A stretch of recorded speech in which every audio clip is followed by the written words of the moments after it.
I just saw super low interest rates on Facebook. Maybe I can refinance my butter hot tub. Yes on the butter, no on the link, Karen. Social media scams rob Americans every year. You're giving away your money to a hacker in a hoodie. That's a negative stereotype, and we don't appreciate it.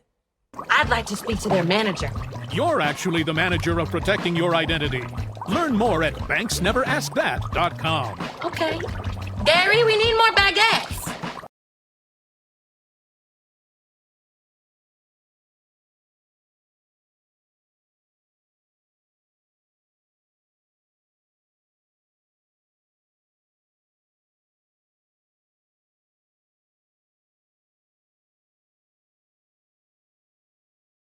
A deal for me?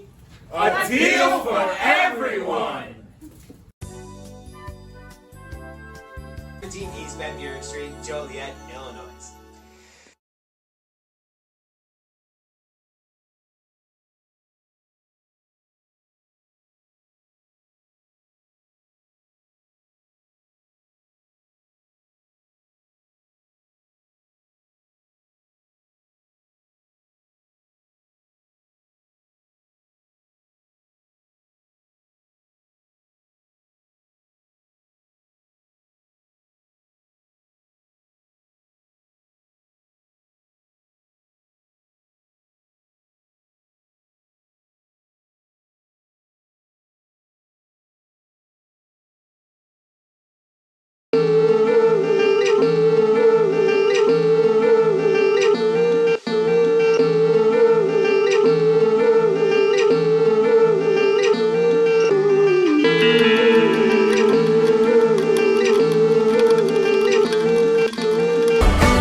Good evening, everybody. Kyle Smith alongside Andrew Diedrich as Steel City is about to take on Chicago House AC in a crucial Midwest Premier League matchup.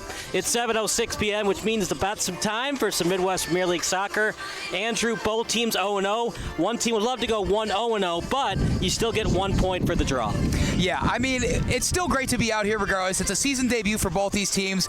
Crosstown rivals, both Chicago football clubs. Very excited to still be out here. Might not be the best definition of soccer weather I've ever encountered, but it's still something, and we're going to still see a great game out here today, Kyle. Right, the players to look out for, first of all, for Steel City, Nolan McGrath, one of the best goal scorers in the entire Midwest Premier League. Meanwhile, for Chicago House, watch out for A.R. Smith. usually captain Chicago. Of course, teams will switch their captains on a game-to-game basis. Those are the two players to watch out for. The last time each team faced off against each other, it was here at Julian Healthcare Field. It was a 1-1 tie. Steel City took an early 1-0 lead, but Chicago House AC kept the pressure on with the shots and then held Steel City to a 1-1 draw. Yeah, and the previous matchup with these two teams the year before, the Steel City were actually able to take that game. So Chicago House with a 0-1-1 record against these Steel City FC. You got to wonder if that factors into their game plan today, being a little more aggressive and trying to take them down for the first time. Meanwhile, for Steel City, here's a couple of players to watch out for. Maximilian Schobel, he debuted with the club last season at center back. He's from Germany, and he anchored a back line that were crowned back-to-back CCAC regular season tournament champions for Olivet Nazarene University. Danny Mack off the bench. If he has to come in, it will be a defense, as Sam Price has the nod between the pipes tonight for Steel City. And let's not forget about Nainoa Norton. He's a new arrival to Steel City. He had nearly 30 appearances for Guam's U15 through U23 youth national teams.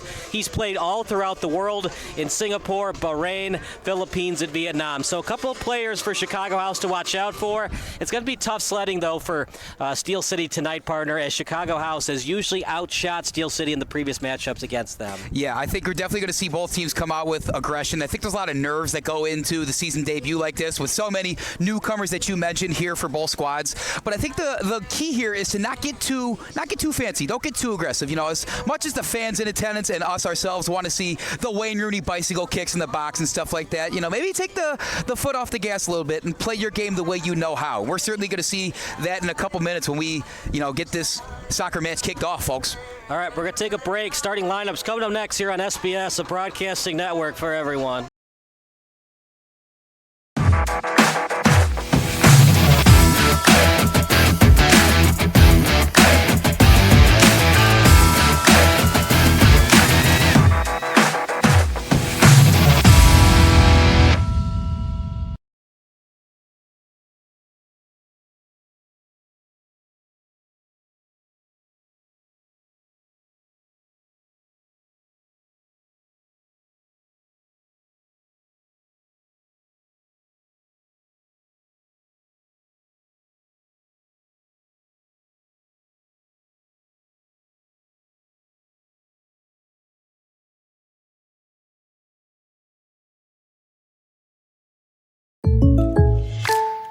Now this is some bull. And another 3 for the ball! Oh, like a good neighbor, State Farm is there. State Farm's here to help. Like a good neighbor, State Farm is there.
They're my neighbors.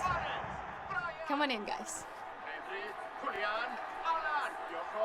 Bringing fans together. State Farm, official sponsor of Liga MX. Like a good neighbor, State Farm is there.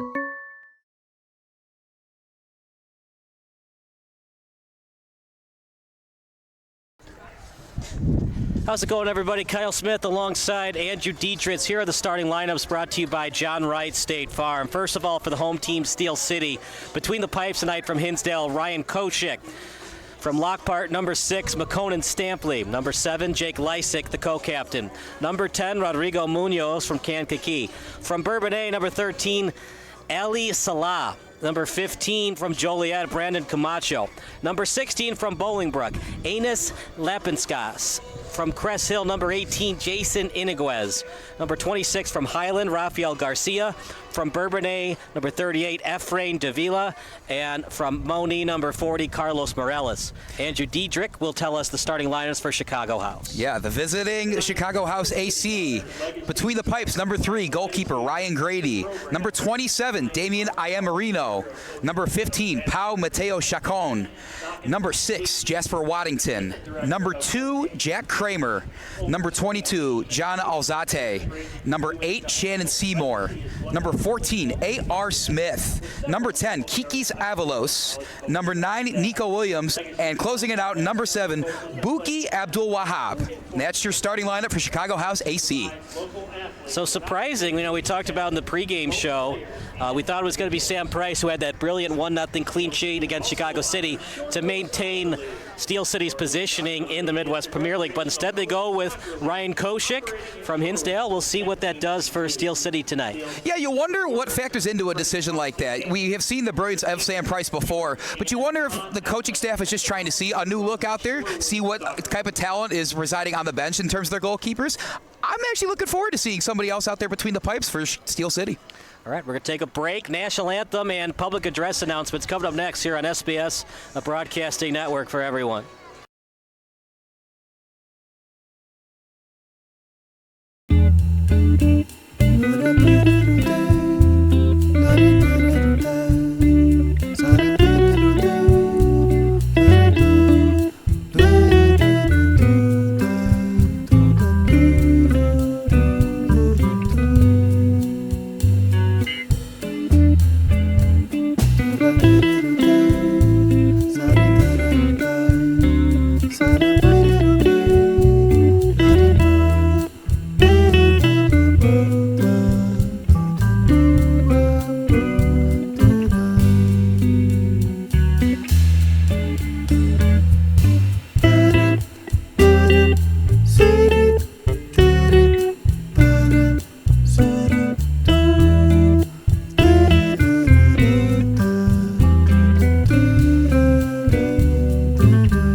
This is Sports Broadcast Solutions, a broadcasting network for everyone. Check us out at sportsbroadcastsolutions.com and become part of the digital sporting world.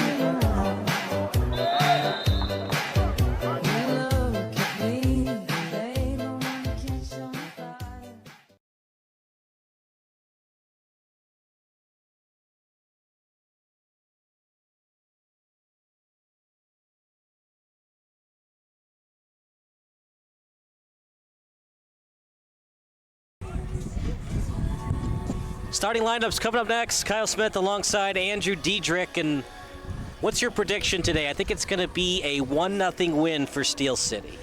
Yeah, I'm also going to take the home team here. It's kind of hard not to, out at Dooley Health and Care Field in Joliet, Illinois. I will go with Steel City FC here, though. I will give them 2 goals. I'm going to say it's going to be a 2-1 soccer match here.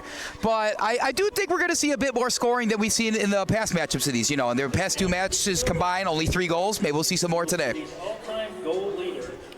We want to give a big thank you to our sponsors today, honoring Legacy Soccer Club, Legacy's competitive program ran by Mark Powell, Director of Coaching and General Manager, and Dan Nakozensi, Assistant Director of Coaching, contains over 20 teams and 300 players ranging from U8 to high school.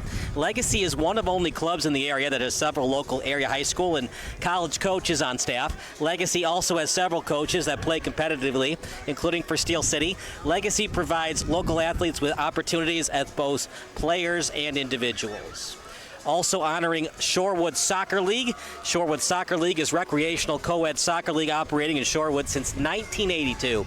Steel City supporters Freddie Ponce, Christina Seibert, and Ron Eklund head the volunteer-run Shorewood Soccer League. Every Steel City corner kick is going to be brought to you by Pursuit Wealth Group tonight, and every goal will be brought to you by Pursuit Wealth Group as well. We lucked out, partner. It was looking bad at 5:30, knock on wood, but I think we're going to avoid the rain tonight. Yeah, a bit of overcast in the skies. The wind was coming in. Pretty ominous stuff. You know, almost you want to say it's American football weather and not this type of football weather. But it's holding off for now. We got fans in the building. The kids are on the field waiting for Steel City to run out. It's turning out to be a great night, my friend. It sure has.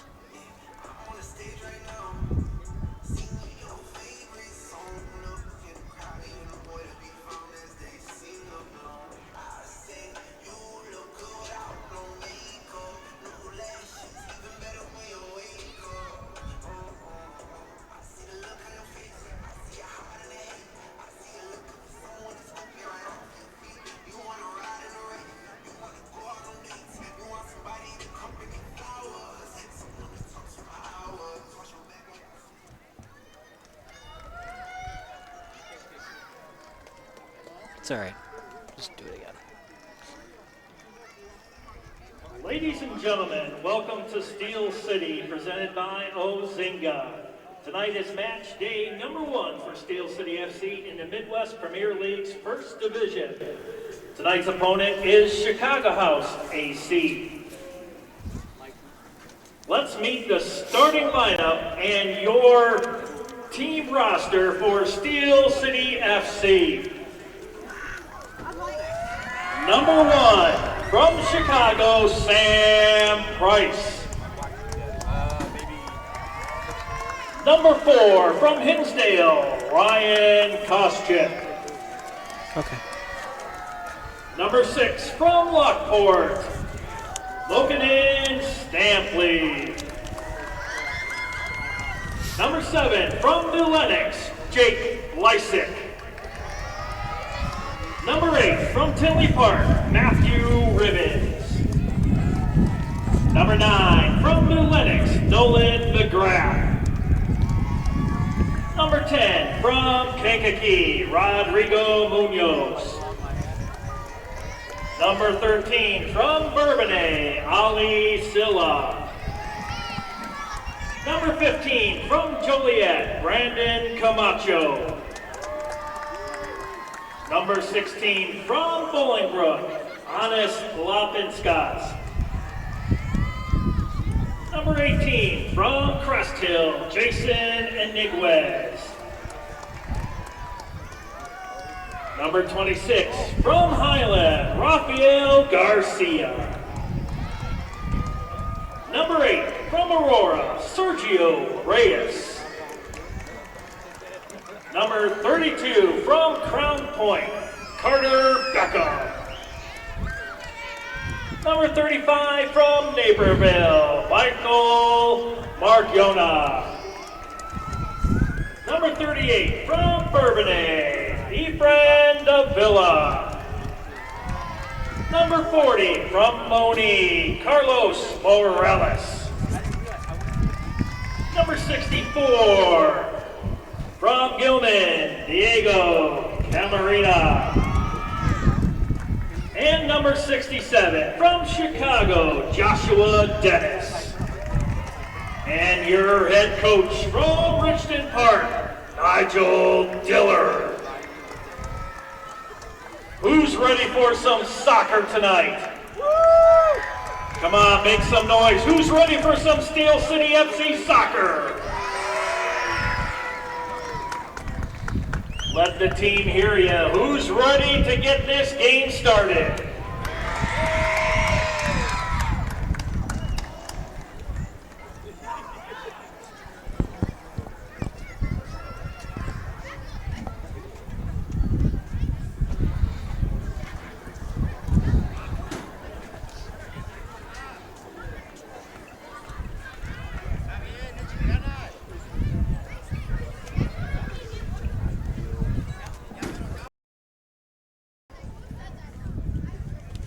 Thank you so much. Bill Downing does a great job public address announcing for most of the Steel City games. Well, it's an overcast night, partner. How's that going to impact tonight's game? A little bit windy as well. Yeah, that ball's really going to sail on both of these teams whenever they choose to clear it, or maybe a big centering pass into the box. I'm not quite sure if, I think these two teams, a lot of them are from Chicago. I think they're well adjusted to it, but it's definitely going to factor in some of the gameplay that we see out here, especially in the early parts of the game. So Sam Price will get the start. They keep changing the starting lineup on us. Yeah, it says Koshik right here, but Sam Price is going to go ahead and get the start for Steel City FC. We were talking him up the whole time. Only they must have heard us. Might as well put him in the game at this point. Because he said Koshik and Price, right? So Koshik will be playing on the D-line and Price between the pipes. Most likely, since Price has the most experience in the Midwest Premier League. Steel City in the red, black, and white. Chicago House in the dark green and white. White being the primary color on their jerseys. Two sharply dressed teams, I must say. For two Chicago teams, those jerseys really stand out. I mean, I don't know how much they cost, but I'd be interested in investing in one, my friend. Well, they're called Chicago House Athletic Club. They got to look like athletes, right? You don't have to be athletic. You just have to look athletic. Exactly. They sure look the part out there. So let's see if Steel City can give them a run for their money today. Looks like we're going to have our coin toss at midfield right now. So two captains for Steel City. One captain for Chicago House. I like the cone drill right before we play. Keeps the mind ready, keeps you sharp, I guess. You practice how you play, and if sometimes you practice 30 seconds before you play. Soccer is one of those interesting games where I don't think it really matters who wins the coin flip. It's really just about getting into a rhythm early on in the match and setting the tone. Yeah, because turnovers are a part of the game. It's not like other sports where a turnover is like this drastic shift in momentum for some. It just kind of happens throughout the game. So it's more of a ceremony, to be honest with you. It's good to see the captains out there. They get to talk to the referees and stuff. But yeah, very, very well said by you, Kyle. Whoever gets the ball first here doesn't matter. I think we're in for a good one for both of these teams here. Now, if you're Chicago House and you're playing Barcelona, then it matters because Barcelona might not ever give up the ball. Yeah. That would be the one exception I would give it, yes. But, I mean, how about that? Would that be a main ticket event, Barcelona versus Chicago House AC here in Joliet, Illinois? Yeah, I don't know if it worked too well for Chicago House. But you know what's interesting about it? A couple of years ago, Chicago House took Chicago, they went to the regional semifinals of the U.S. Open Cup. Then they lost 3-0 to Chicago Fire. The actual Chicago Fire team, not like one of their D2 teams. They lost 3-0. So, I mean, it's a big score in soccer. 3-0 in soccer might be 4 or 5-0 in hockey, but still, to go to the regional semifinals in the U.S. Open Cup for a semi-pro team, pretty darn impressive. Yeah, what an experience for all those young men, win, lose, or draw. I mean, even staying close in it, like you said, it wasn't the most competitive game or super close, but it was still a game regardless against a very high-level opponent. And they won all those matches to get to the regional semifinals and then falling to Chicago House. We are just a minute behind schedule. We're gonna start pretty close to the 7:30 start. Got to watch out for Jake Lysick, who's been a co-captain of this team for most of his career. He was the NACC Defensive Player of the Year in 2018, and he posted a 13-5 record in his debut season as boys varsity coach at Plainfield East High School. He's also a youth coach in his hometown for Legacy SC. And Jake Lysick, that's a name a lot of Steel City fans have heard for a while. He's the all-time goal leader of this club with 14 goals in his 3 years with the club.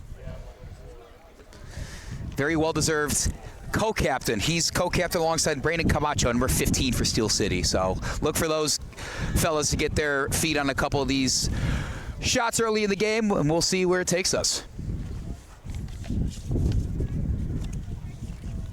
National anthem coming up next, so we'll take another.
There we go.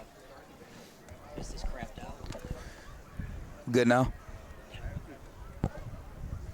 Cool.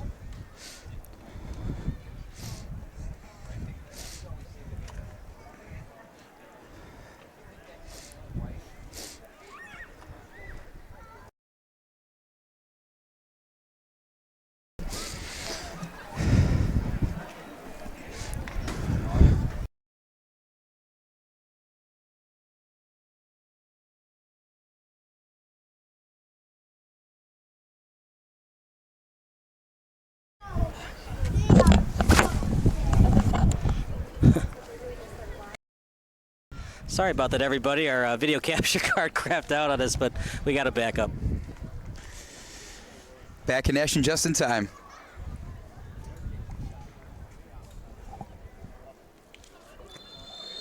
And here we go. Play starts here at beautiful Dulian Healthcare Field.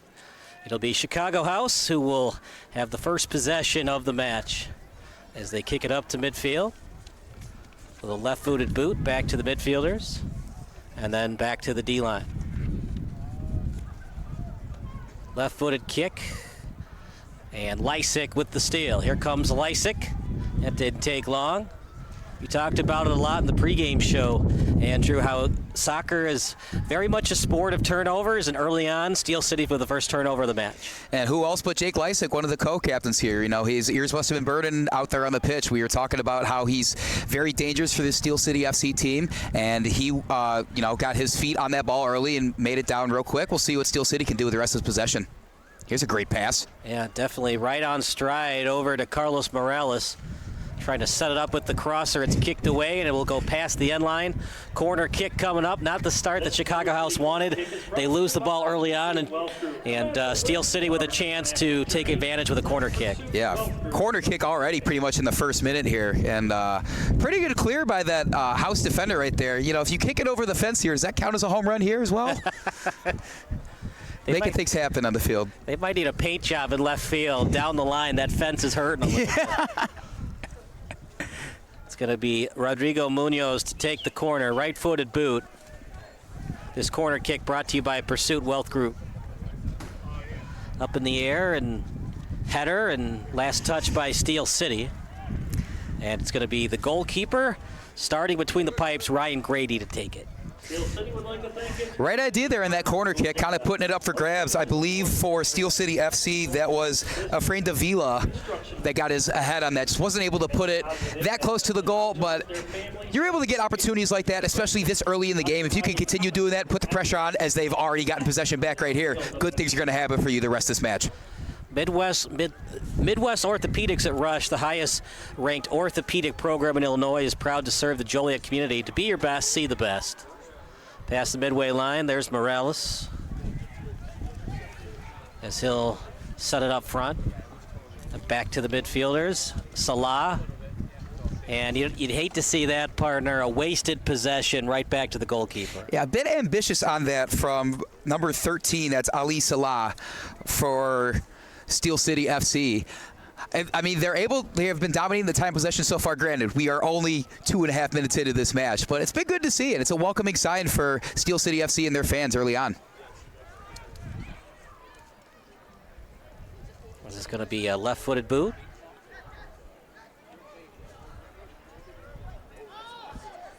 Nice lead pass on the through ball. Trying to do the crosser. Last touch by Steel City, and the first corner kick for Chicago House coming up. The setup by Abdul Wahab. Yeah, it looked like I saw one of the Steel City FC guys maybe calling for an offside there. I don't know if he had a valid argument there. I couldn't, with how the ball was moving, I couldn't quite see. But either way, it's a corner kick for Chicago House. So they're putting the pressure on right back after a couple turnovers to start off this match. Corner kick coming up, as it'll be Johan Alzate. That ball's still loose. Can't clear it yet. It goes straight up. Maybe goes 2 meters. And what's cool about this pitch, partner, is the foul line is where your throw-ins are. Yeah, there's not many lines that overlap on a baseball and a soccer pitch, but if you could at least get one, that was the right one to choose because it goes all the way down. But it gets confusing because the end line is not the first base foul line. It's 5 meters behind it. So it's very much a home pitch advantage for Steel City because it gets very confusing where the sideline and end lines are on this pitch. Probably just weird just in terms of the muscle memory of some of these house guys. Like, why is there a random, different colored patch of turf out there on the pitch? I don't know. They're going to make it work, though, so far. These are semi-professional players. All they know is ball, and that's what they're doing right now as we see Steel City trying to fight for this ball back. Chicago House with it. Through ball and a beauty, and it's going to be covered up by the goalkeeper as I will take a 30-second break, and Andrew will take over for me.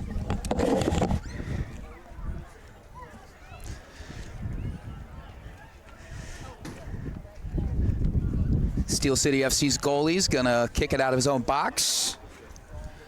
It's Ryan Koshik with the start. Steel City controlling it, and got a man going down, and it looks like we are going to get a foul here. Yeah, it was going to go Steel City's way either way. It was either going to be a throw-in or a free kick. You know, what's great about soccer is Players have told me over the years what they prefer. You're in the safe area to give up free kicks, in between the midway line and 10 meters on each side. Some players prefer the throw-in because the defense might not be ready for it, and you keep the pace, especially if you're a team that likes to run up and down the pitch. Other teams that might not have as good of conditioning like the free kick because you can set up. The problem with the free kick is unless you get the break, you know, you got to do that kick where it arches up in the air. It's most likely going to be stolen away, so you do that little 10-meter pass back to your D-line or your midfielders. Each team's different if they like throw-ins or free kicks. Yeah, no, very well said. That's honestly really tells you the identity and philosophy of a team, whether they prefer one or the other. Like you said, one's more of a fast break kind of you're throwing everything at the wall trying to get things going, and one's a bit more of a take a step back approach, try to see what you have there on offense. It's a really good way to see how a team approaches its trying to score goals on their side of the field. Obviously, if you're less than 30 meters away from the goal, you'll prefer the free kick, obviously. But between 40 and 50 meters back, as that's a nice through ball. Here's a chance for Chicago. Help comes on D from Steel City. That shot's blocked and then kicked away by Chicago. So did they call offside there? I thought I saw it ricochet and hit whoever shot that ball. I thought it was a handball there, potentially. Oh, wow. Well, it was definitely blocked. It was a shot by Williams, blocked by Steel City. And that's a break for Steel City because it was going to be a corner kick for Chicago.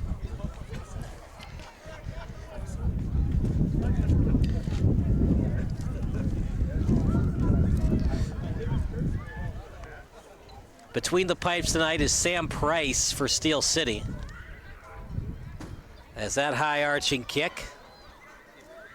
And then headed up and away by Chicago. Right off the chest. Kick to himself, beautiful play. Through ball is successful. And now here comes Steel City briefly. Now on the counterattack is Munoz. Intercepted by Chicago, back to Steel City. Hesitation move by Munoz. Back to the midfielders as it's played by Davila. And then over to the D-line.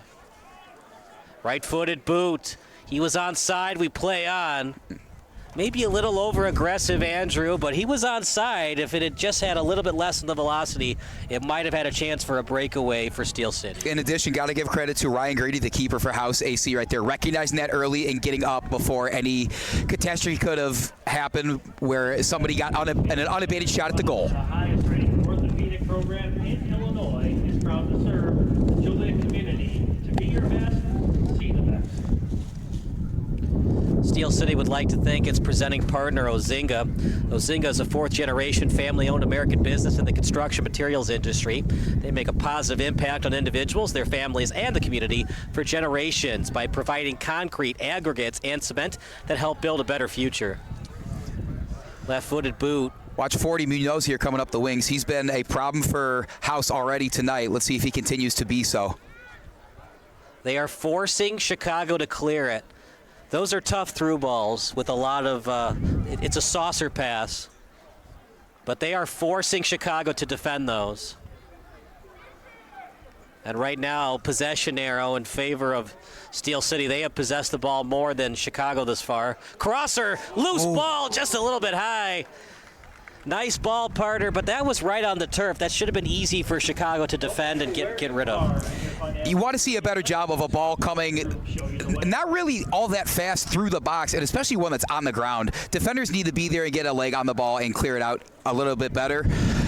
Obviously not a shot on goal there. That ball that sailed way over. We saw that was, I believe Munoz was the one that got his foot on that and set it over the goal. But opportunities for Steel City still presenting themselves. You'd like to see something better out of Chicago House, but again, time of possession's kind of really going either way. Steel City is now controlling it again, and we'll see what they can do as they push this up the pitch. You know, it's those stats that not a lot of people talk about, the average fan doesn't think of all the time. Ball possession and time on attack. Anytime you're past the midway line, anytime you possess the ball, and so far it's advantage Steel City.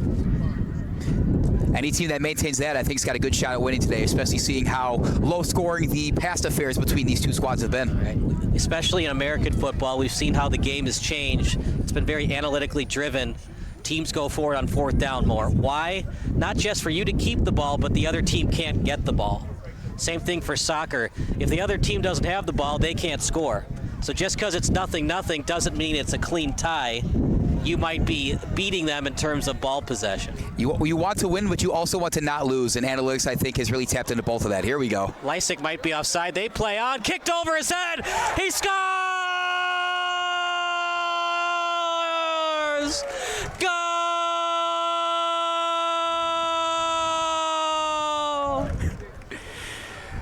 Emphatic goal call by my partner Kyle Smith there. I mean, a beautiful play by Lysick getting ahead there. Like I said, he was the guy to watch out for. He's the all-time leading goal scorer for this Steel City FC team. Just a beautiful pass way up the pitch to him.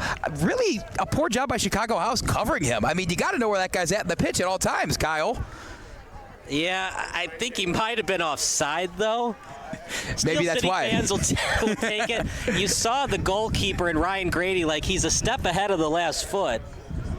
What's going on here? You know what, though? It's one of those rules.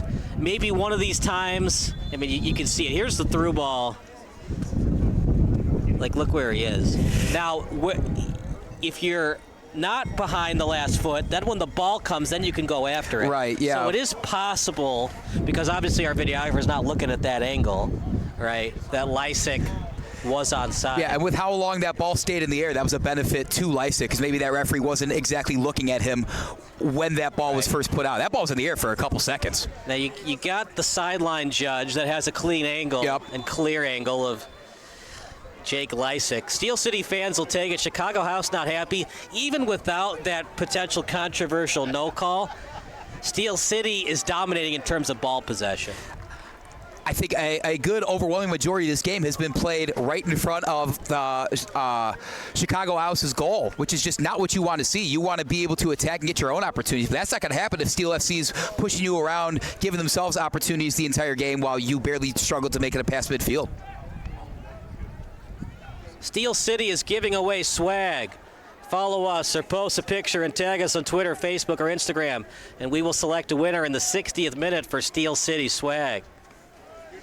That goal is brought to you by Pursuit Wealth Group. It was scored by Jake Lysick. I believe it was assisted by Munoz. We'll wait for, we have Stat Crew Digital Live Stats today. We'll let you know in a minute who had the exact assist. But, well, controversy galore. And partner, until we get that blue line that we paint on a soccer pitch, it's up to the officials to decide if he was offside or not.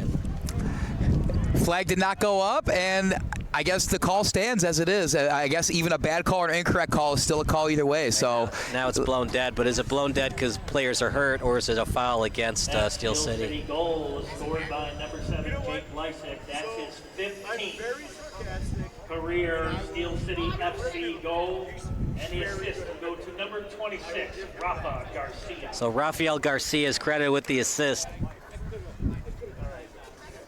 As James Godronsky will join us in a minute. James, what a beautiful goal from Jake. You had a better angle on it than us. Was Jake onside, or did Steel City get a break, and was he actually offside? He was indeed onside on that goal. And I'm going to turn the attention here to some of the information that I have gotten from the coaches. Winds are supposed to go up to 26 miles an hour. I've spoken to both coaches. They seem like they've practiced for this type of weather all week. Completely fine on there. The injuries for both sides, none going into this game. However, Cesar Murillo, the center back for House, and striker Alejandro Matasti, those are both absences tonight as they were not able to make the trip. All right, thank you so much, indeed, James. yes. He will join us in a couple of minutes as James, our in-game field reporter today, giving us a lot of in-game analysis of tonight's match. 1-0 lead. Well, you heard it for yourself, Andrew. James, Jake Lysick was indeed onside, so no break for Steel City. It was a clean play. I almost want to say Steel City deserves it with how they've been dominating the offensive possession so far. Really, every time that Chicago House has gotten the ball back, they've gotten a steal right and forced a turnover right then back there. And their control of possession here, they now push it onto a little bit closer to the goal right now, but that's going to sail long, and we're going to get a goalie kick for Chicago House. You say goalie kick? The goalie does kick the ball. You can't deny that. You're such an American calling a soccer game. Goalie kick. Enlighten me then. What should I be calling it? Goal kick. Goal kick? To be fair, the goalie does kick the ball, if nothing else. This is true. Look, I've learned the same thing as you have. For the longest time, I grew up with basketball, football, all the American sports. I used to say overhead pass, which is not wrong, but it's not the terminology. You always say throw it. He does pass it over his head. I see where the but in confusion basketball, comes from. you can always say overhead pass. You can always say chest pass. You can also say, you know. But in soccer, it's always a throw it. And you try to say through ball. You try not to say in stride. But they're both fine, but they prefer through ball. I appreciate you whipping me in shape, though. You know, I don't want I don't want to be just another scummy American commentator that doesn't know the sport. I want to be the best of the best next to you, my friend. You want to be like Tommy Smith? Yeah, you said it. Who is Tommy Smith? The English guy. Remember? The equalizer. Okay, so like the soccer guy. Okay. Sorry, the football guy. Yes. Sorry to any Brits watching out there. Over to his right foot. Here comes Morales. Hesitation move. Stolen away by Smith. That's why he's one of the captains on this team. Lead pass. Kicking it to himself in stride. Good job not fouling. In the box. Can't slide tackle now. And then beautiful job kicking away that time by Lapinskaz. Kramer. Good tap pass. As that shot partially blocked. Things not going Chicago House's way right now as Avalos' shot was a clean block by Steel City. Yeah, that was probably their best opportunity we've seen so far in the match, but just a great job by the defense of Steel City to get whatever limb they could in front of that shot there. Still, though, Chicago House showing good signs on offense when they actually have the ball on the side of the pitch. A great centering pass and then a pass off of it to give them an opportunity and have some sort of foul here. Now, this might be something because if we get a free kick out of this, this might provide a pretty substantial opportunity for Chicago House. If it's in the box, it's a PK. So that was the block. I'm not seeing a foul. Kramer the pass. I guess they're saying, I don't know. That's a pretty ticky-tack. Meanwhile, free kick, shot, easy save. Good job bending it like Beckham, though. He got it over the wall, just couldn't finish the play. Tried to hug it in that inside post. It was a really good-looking shot in the air, but that would be, that is number 4 Ryan Koshik out there for Steel City FC between the pipes. Back and forth, so I guess Sam Price is at D tonight. You'll see that on time to time. I mean, we did a game, PSG Academy, that's 19U travel, and they moved up their goalkeeper to forward, and he scored the game-winning goal. Wow, goalkeeper to forward. Check that out. You know, goalies sometimes get the bad rap. They're at goalie because they can't kick. Yeah. Not so much, my friend. Goalies are people, too. Goalkeepers are people. Goalkeepers. Not goaltender. I know that at least. They don't call them goaltenders here, do they? No goaltender. Yeah. Number 1. I've gotten a couple of frowns when I've said netminder. It's more of a hockey thing. Left-footed boot. Crosser in front, shot! Oh, just wide. Partner, does it look like Chicago House is a little lethargic out there? Some of these crossers should be easy to kick away and clear. They just don't even look like they're coming close to catching up to a lot of these. I don't want to say that Steel City is just dominating them and being quicker out there, making better decisions, but that's really what it looks like in this first however many minutes we are through this game. We're in the 20th minute right now. You'd like to see a little bit more passion out of Chicago House, maybe right here with an opportunity, but that looks like it's going to fall right into the hands of number 4. That is Koshik again for Steel City. I'm not really sure what's going on with Chicago House. Maybe they just need a little halftime fire up. Not a lot of answers from them right now when it comes to the Steel City attack. Give up one more goal, that could be it. So for Chicago House, got to at least get 1 point. The old saying goes, you try to go 600 or better winning percentage at home, and you try to go at least 500 winning percentage on the road. In soccer, it's so important to get the draw because it's 0 points for a loss, 3 points for a win, and 1 point for the draw. Yeah, any point you can get, especially this early in the season against a rival, is big. And that is going to be offsides. You think? It's just a little bit. It was so blatant. Yeah, that was number 6, McConan Stampley, I believe, for Steel City FC. He didn't even go after the ball because he knew it was going to be called. Sometimes you know you're caught. He just threw his hands up and said, "You got me." That's like in hockey. If you're 2 steps ahead of the blue line and the puck hasn't gotten to you yet. Siding, windows, decking, and more. So if you're a professional contractor, Hey, you know what? You try and see if the officials are paying attention. That time they were. Remember, it's only illegal if you get caught. Richards Building Supply can help. Left-footed boot. That was a crosser, by the way, and just a little bit too much on it. Goal kick coming up. Contact Richards Building Supply. Support businesses that support Steel City, including Audiophils Records, Chicago Street Pub, John Wright State Farm Agency, and Rebuilt Strength and Rehab, also Nico's Catering. Meanwhile, deep in their own territory, Steel City over to the sideline. Stolen away by House. Elzate, lead pass. As he was trying to find Kikos Avalos out of bounds. You know, Kyle, you talk about Chicago House looking a little lethargic and lazy when it comes to these, and I think some of that might have to do with, like, mentally. They're getting these opportunities, and, you know, they finally get a pass into the box, and it's just sailing out and leads to a goal kick for Steel City. You wonder if that has to factor into it, and it's just getting frustrating. They can't convert in some of these opportunities. The problem is every time they get close, Steel City is blocking the shots. It's a tale of two teams. Every time that Chicago House gets close, Steel City is there to block or deflect the crossers. Every time there's a crosser, even if it's right on the turf, it's going straight through. That's a no-no if you're the coaching staff for Chicago House. Yeah, you cannot let the opposing team walk all over you like that. Here we go. That shot, oh, just a little bit high and wide. Kicked by Avalos. It'll be a goal kick awarded to the man from Hinsdale. Well, we talked about picking up the energy for Chicago House. They've definitely listened to us, not that they actually are, but the last 5 minutes has been the advantage of Chicago House. I think it's something you alluded to earlier. You're talking about this is a 1-0 match at this point.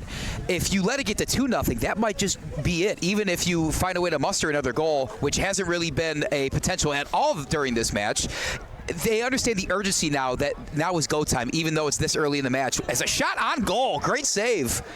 Yeah, beautiful save. That is once again Koscheck for Steel City. You talk about them being a little more aggressive and trying to convert on opportunities, and there one was. Matches here at Dooley Health and Care Field are June 11th and June 18th. We appreciate all of our interns today, as that's a through ball, one-on-one the other way, and Chicago will easily get this one. As it's played on the sideline, kicked away by Waddington. Crosser, and just couldn't get what he wanted. But big thank you to our interns, Camila Rodriguez, James Goronsky, Dane Massey. We have stat crew today. As Dane texts me the stats, we'll let you know as they happen. We'll also send out the stats after the match.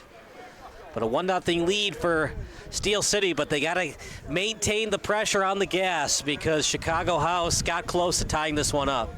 Yeah, you hope they see that there is a chance for them to extend this lead and almost put this match out of reach real early in this first half. Not actually put it out of reach, but put it to a point where it's going to require a lot on behalf of Chicago House to go ahead and get back into this one.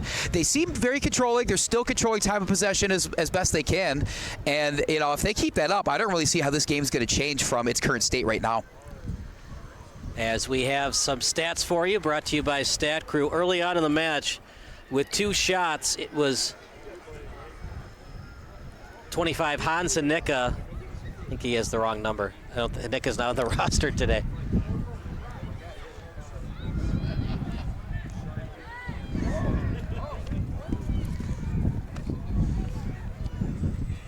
Oh, these are last year's stats. That was last year's game, Hansa Nicka. I'm sure it was a good goal, though, or a good shot on goal. Yeah, we were there. We were here for last year's game.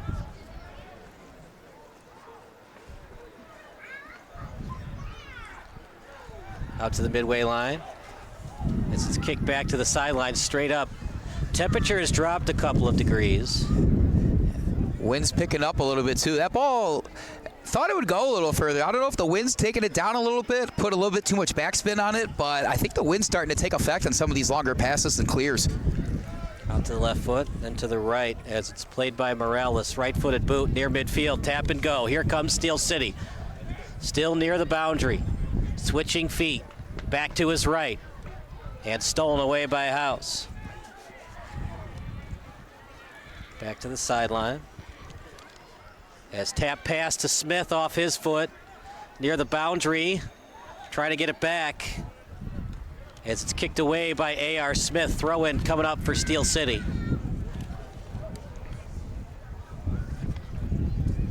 And A.R. Smith, he's got the hands on his hips a little bit, Andrew. He looks a little bit gassed.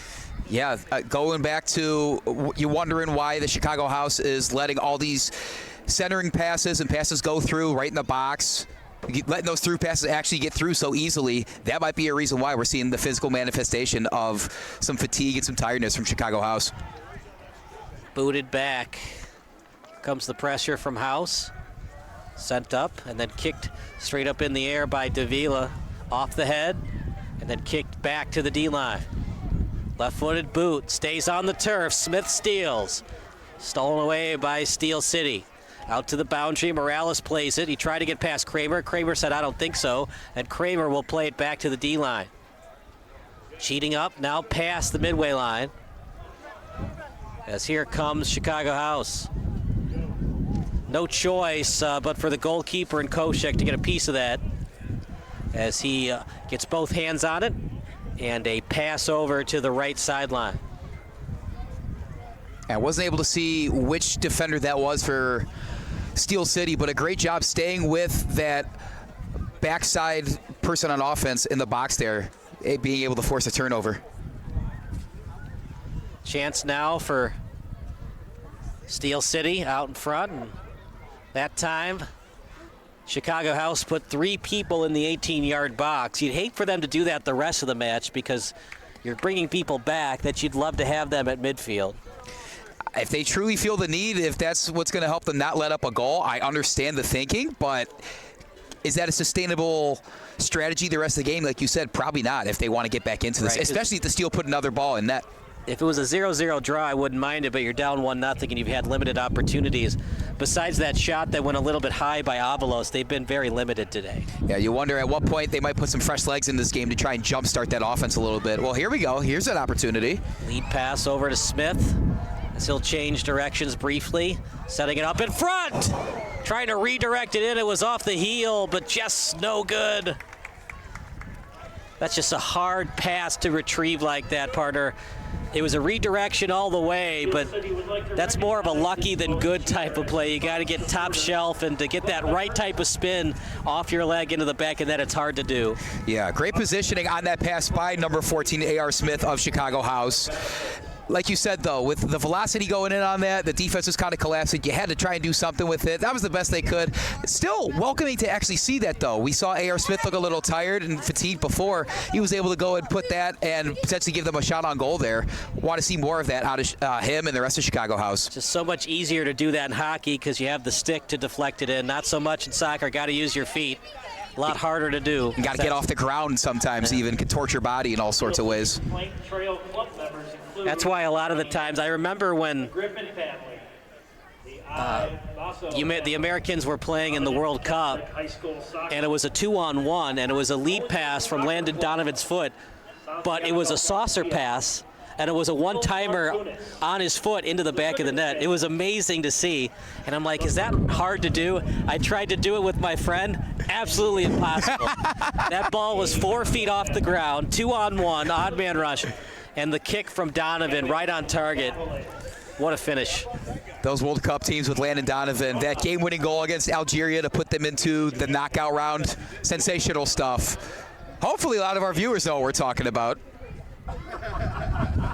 Lincoln Way Central High School Soccer and the Wade family.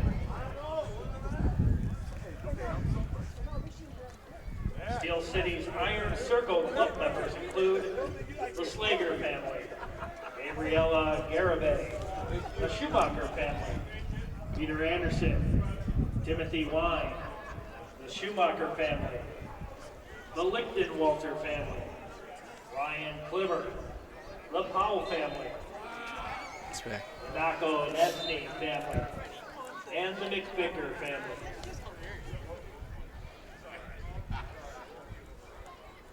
Free kick awarded for Chicago House.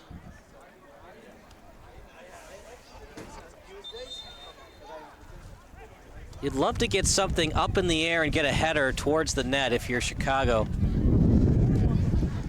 That seems to have been how they've actually getting into the box, is a nice crosser like this. Kind of like you just said. I thought that was going to bear fruit immediately once you brought that up. I'd like to see it a little higher, just below the crossbar, that nice sweet spot. I was surprised that Koshik went outside his box to get that ball. I think he had enough help on defense to clear it. Remember, when you go out, there's no one back, and it takes so much effort. You know, soccer is such a cardio-intensive sport that when your goalie goes up like that, you've been running the entire match, so your defender has to run back to the end line to get back. That's asking a lot more effort out of your players that you don't necessarily want this early on in the match. Yeah. That's the one thing about soccer. If you're standing still for too long, something's wrong. Got to keep moving. Whichever direction that may be, I'm not sure, but that's why these gentlemen are out here doing it. And if I'm seeing this correctly, it looks like we might get a substitution for Steel City FC soon. I believe that is number 67, Joshua Dennis. He's currently talking to head coach Nigel Dillard and potentially might get subbed into this match alongside a couple other of his teammates, actually. 3 substitutions coming in for Steel City.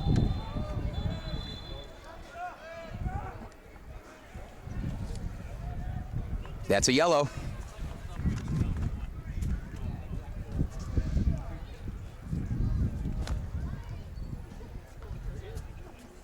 A.R. Smith's loading it up. We'll take a quick 30-minute break. You're watching SBS, a broadcasting network for everyone.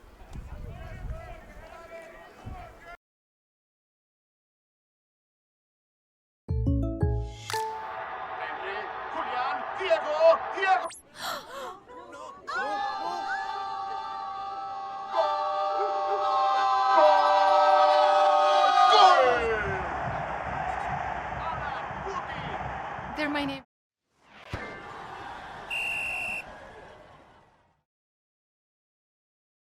Back and ready to go. That shot, he scores! Chicago House AC ties it up right off the free kick. Double whammy against Steel City. They give up the yellow card and they give up the goal. Yeah, pretty catastrophic couple of minutes there for Steel City FC. What a way to really come out of the latter end of this first half for Chicago House. You know, not really getting a lot of opportunities. Steel City dominating the time possession, and all of a sudden they have a ball in the back of the net, and this match is tied. A beautiful goal, bending it like Beckham, truly on that play.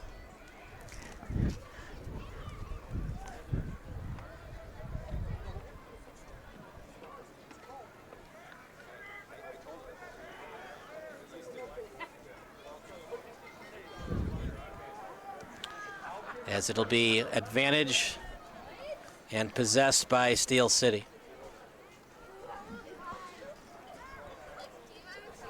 Chicago House with it. Over to the boundary, Kramer. Crosser, headed straight forward. Easily picked up by Avalos.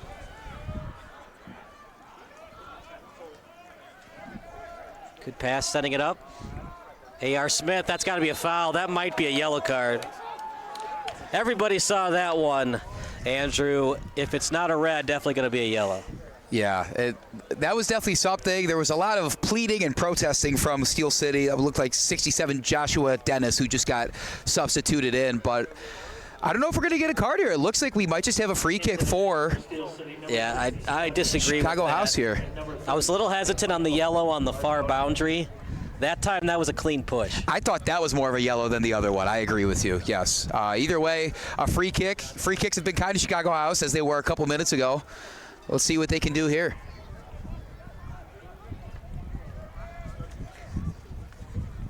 Koshik playing center of the net. Wonder if he'll move to inside post. That shot. Ooh. Good save, but it's going to be a corner kick awarded for Chicago House. I thought that one had a chance of maybe sailing over the net, but as the goalkeeper, you can't take that chance. If you can, exchange essentially a free kick right in front of the goal for a corner kick, I think you'll do that 10 times out of 10. Doesn't mean you can let your guard down, though. This is how Chicago House has been getting opportunities, is whether through the corner or the free kick. Left-footed boot. Off the fingertips, loose ball. Just away from it, couldn't get the shot on net that he wanted. Out to midfield, headed straight up. Midfielders after it, picked up by House. Through ball, tap and go, tic-tac-toe action. That shot blocked and a beauty on the slide tackle. Turnaround kick, loose ball, then cleared by Lysick. Off the head, and they're actually going to say it's off the hand of A.R. Smith. What a break for Steel City, as it was a great counter that time from Chicago House. Yeah, numerous opportunities from both sides of the net for Chicago House. Really impressed with the way Steel City was able to get back on that, whether it was that slide tackle in front of this inside post closer to us here, or just being able to clear it when that ball got put up in the air. Oh, 1 second. I believe we just got a yellow card on one of the members of Chicago House. That'd be A.R. Smith, 14.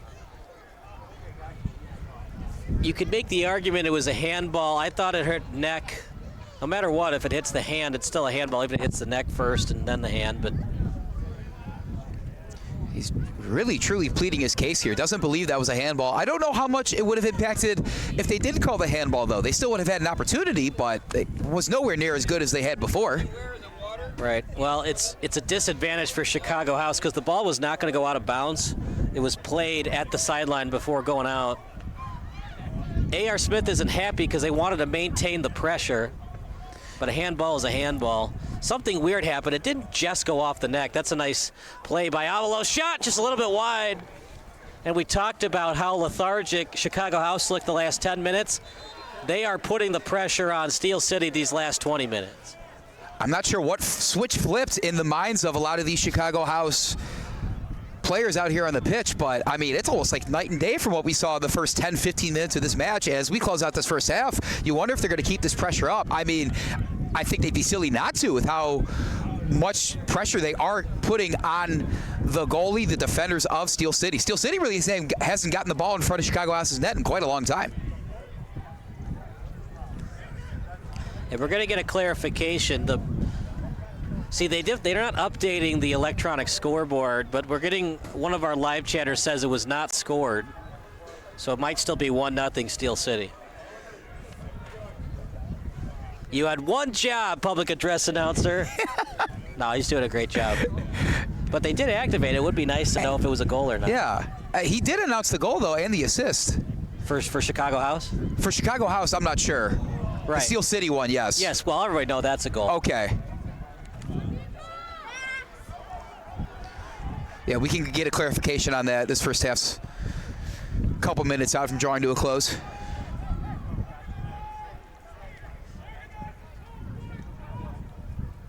Back and forth. Here comes Kramer. Out in front. And a clear.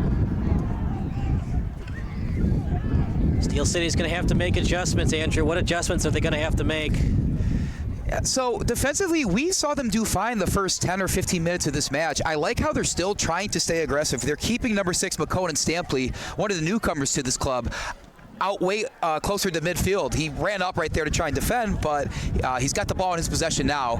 And it looks like they're really trying to get him going right down the middle and maybe one of those long passes like we saw to Lysick when he scored in those first couple minutes.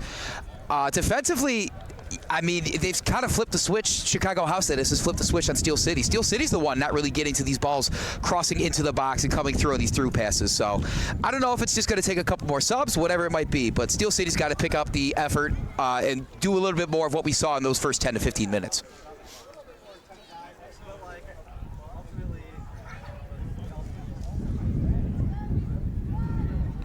Another chance. That one's wide.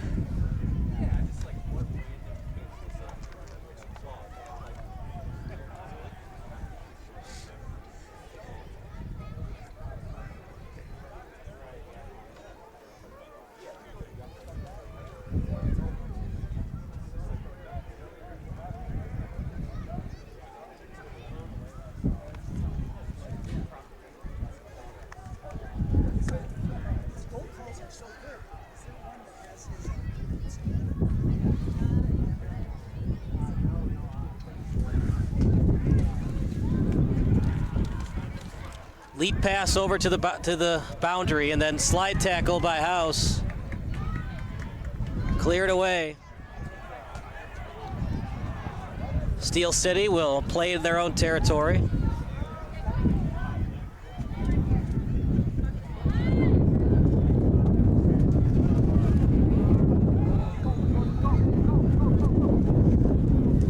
And then tapped away to the boundary.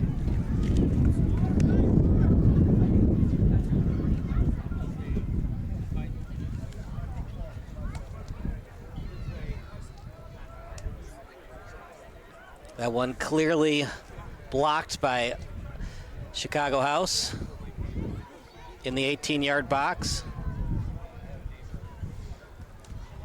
And it goes to the end line, now going to be played by Chicago House, and it's going to be a foul against Steel City.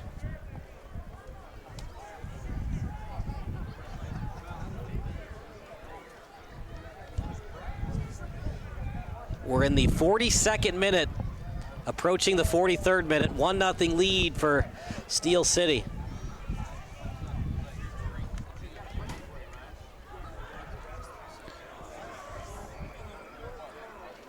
At the boundary. And it's going to be kicked away that time by Steel City. Another goal kick coming up for Chicago House.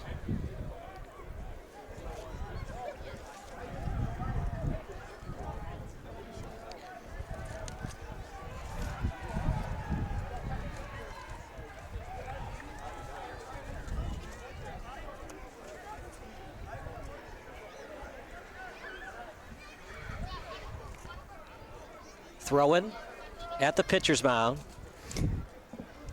In between the pitcher's mound and the catcher's mound. Catcher's plate. Home plate. Chicago House wanted a foul, no call, and it'll go out of bounds to the sideline. As we are now in the 44th minute. The wind has died down a little bit, and it just seems like it's a 1-1 tie after all the chances that Chicago House has had, but they still have not gotten the equalizer yet. Continue to put the pressure on. It's got to be frustrating at some point for them to not have this go in right now, as we see side referee put his flag up.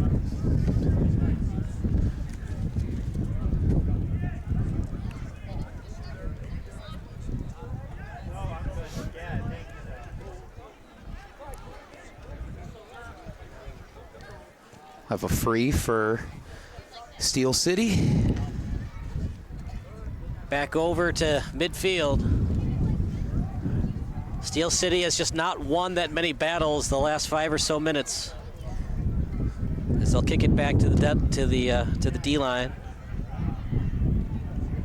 Up front to Lysick.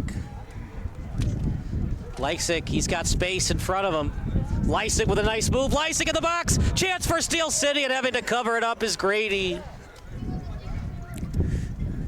Partner, Chicago House was giving Jake Lysick way too much room to work with and was allowing Jake Lysick to do what he wanted to do. Yeah, if you give him that much space to operate, he's usually going to make you pay. He's got the opening goal in this match so far on a great pass from his teammate on the other end of the pitch. But, I mean, if you let Lysick get in some open space like that, bad things are usually going to happen. A great job by Ryan Grady from Chicago House, the keeper right there, to go ahead and pounce on that. But, whew, Lysick in the open field, that's a scary sight.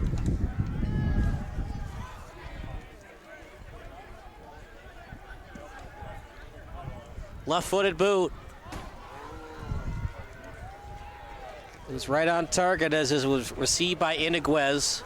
Now over to Camacho to the other side of the pitch. Nice move. Chance for Steel City. Out in front, crosser, and it's off the post. I don't know if he was actually trying to shoot that on net. I thought he was going to do a little crosser header try, but instead he tried to shoot it on net. I thought trying to pass that into the box, like you said, would have been a better idea. But Makoto Stampley clearly has a missile on his right leg, because that was quite the shot into that post. Makoto Stampley is one of the newcomers to this Steel City FC team. He was actually on Lewis University's Final Four squad. They made it to the Final Four of NCAA Division II soccer playoffs. So, welcome Makoto Stampley. Going to get some action here from the referee. What's he got to say?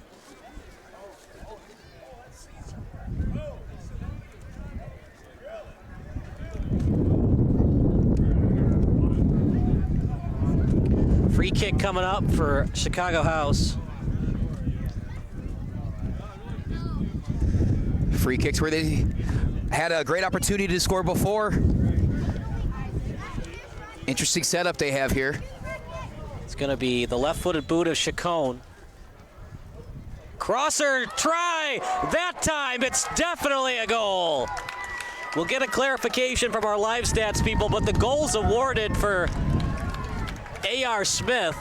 And the big question is, was that the go-ahead goal or the tying goal?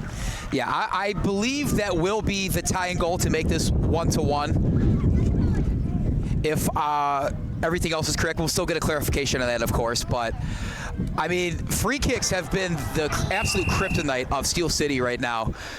The House taking every opportunity they have on these free kicks for Steel City committing these fouls and converting them into shots on goal, and then that time in the back of the net. A.R. Smith's really been all over that side of the pitch there, right in front of Steel City's net, and he makes them pay right there.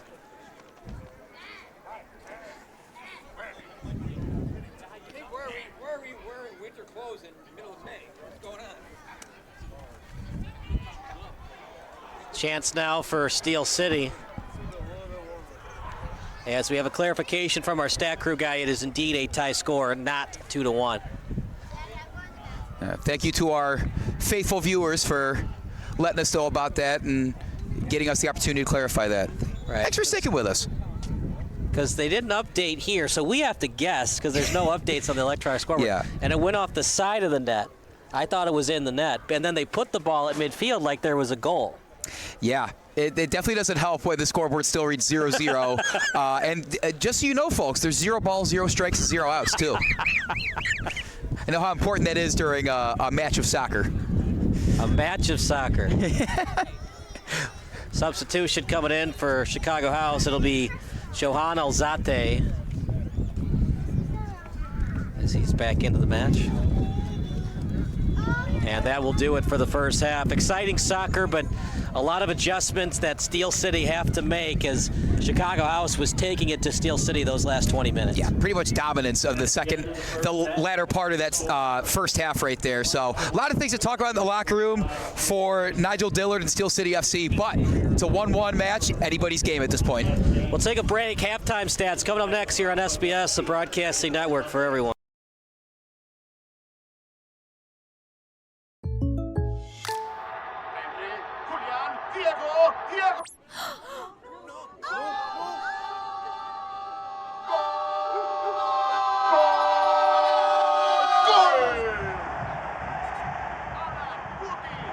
They're my neighbors. Come on in, guys. Bringing fans together. State Farm, official sponsor of Liga MX. Like a good neighbor, State Farm is there.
They're my neighbors. Come on in, guys. Bringing fans together. State Farm, official sponsor of Liga MX. Like a good neighbor, State Farm is there.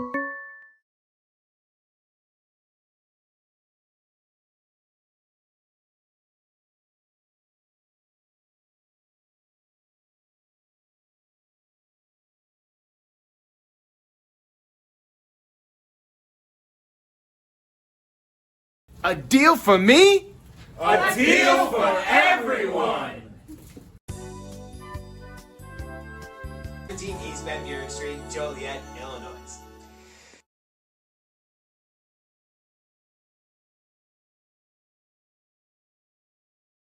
We're known as Levin Tire, but we're so much more than just a tire dealer. At Levin Tire and Service Center, we do oil changes, brakes, alignments, engine and electrical work, and much more. And of course, we're the best choice for tires, with a wide variety from the industry's most trusted manufacturers. Plus, you'll get customer service like a small business with pricing better than a national chain. Visit one of our 6 locations today. We're more than just tires. Levin Tire and Service Center, since 1918, earning your trust one day at a time.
All of us at Pentilla Crane Orthodontics know the importance and the impact that a smile can have on our patients, and we are committed to delivering that smile to them that's going to last for a lifetime. So what sets PNC apart from every other practice is the focus on the patient. I think it's the people that sets Pentilla Crane Orthodontics apart. We have beautiful facilities, we utilize the best technology, but at the end of the day, it's the relationships that we can build with our patients.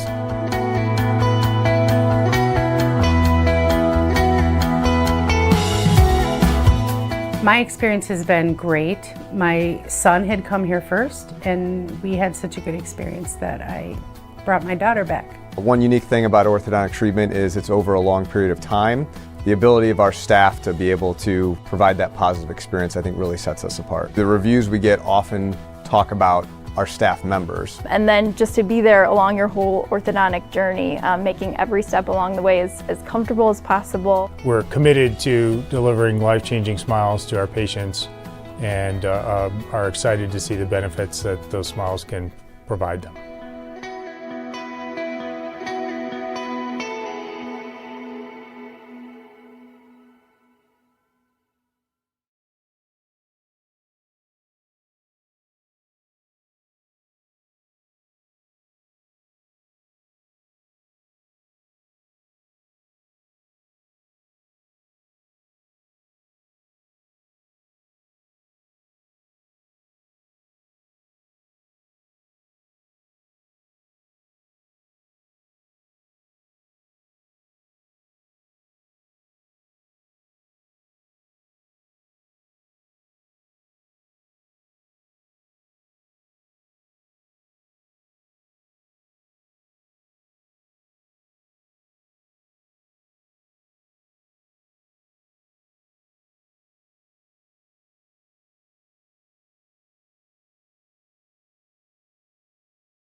A deal for me? A deal for everyone! 17 East Van Buren Street, Joliet, Illinois.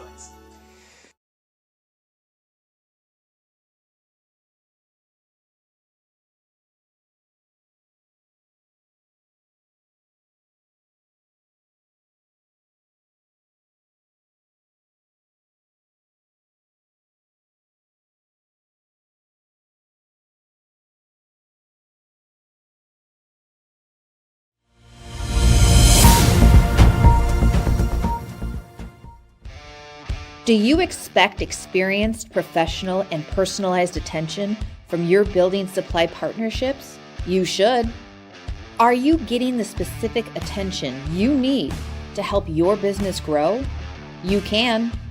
Introducing ICO Roof Pro and Grow through Richards Building Supply. As a professional small business, you need real solutions to achieve your desired growth outcomes. This requires more than sample boards, pricing, and on-time delivery, which sets the bar too low. You need more. To grow and win in this ultra-competitive environment, you need ultra-competitive solutions. With Richards Building Supply, get the personalized attention you deserve and need. Take advantage of incredible first-time user incentives. Gain discounted access to a host of our industry's most reputable marketing tools through a Roof Pro membership.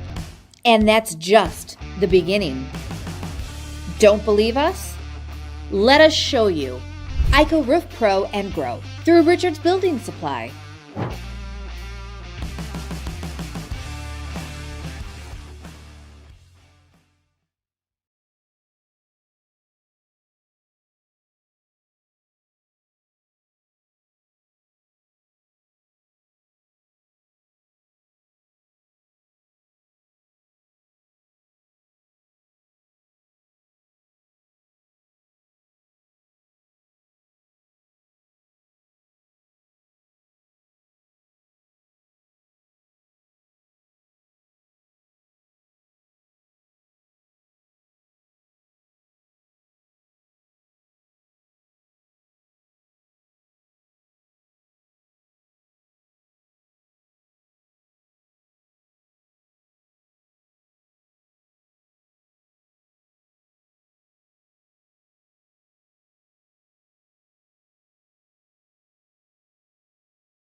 Now, this is some bull. And another 3 for the ball!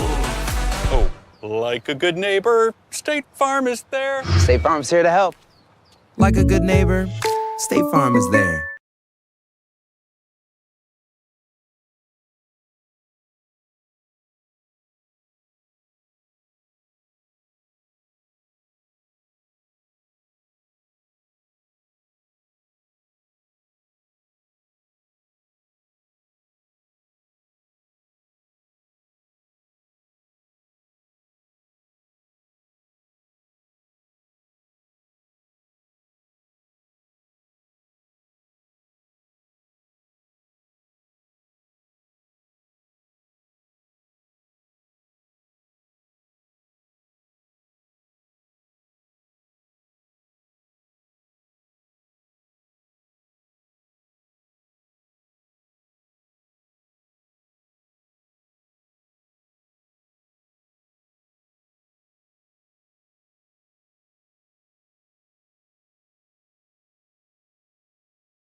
We're going to get a clarification, folks, about the goal that was not in the first half. Meanwhile, it's a 1-1 tie. James Gorowski, our field reporter, is down at field level to get the exact reason.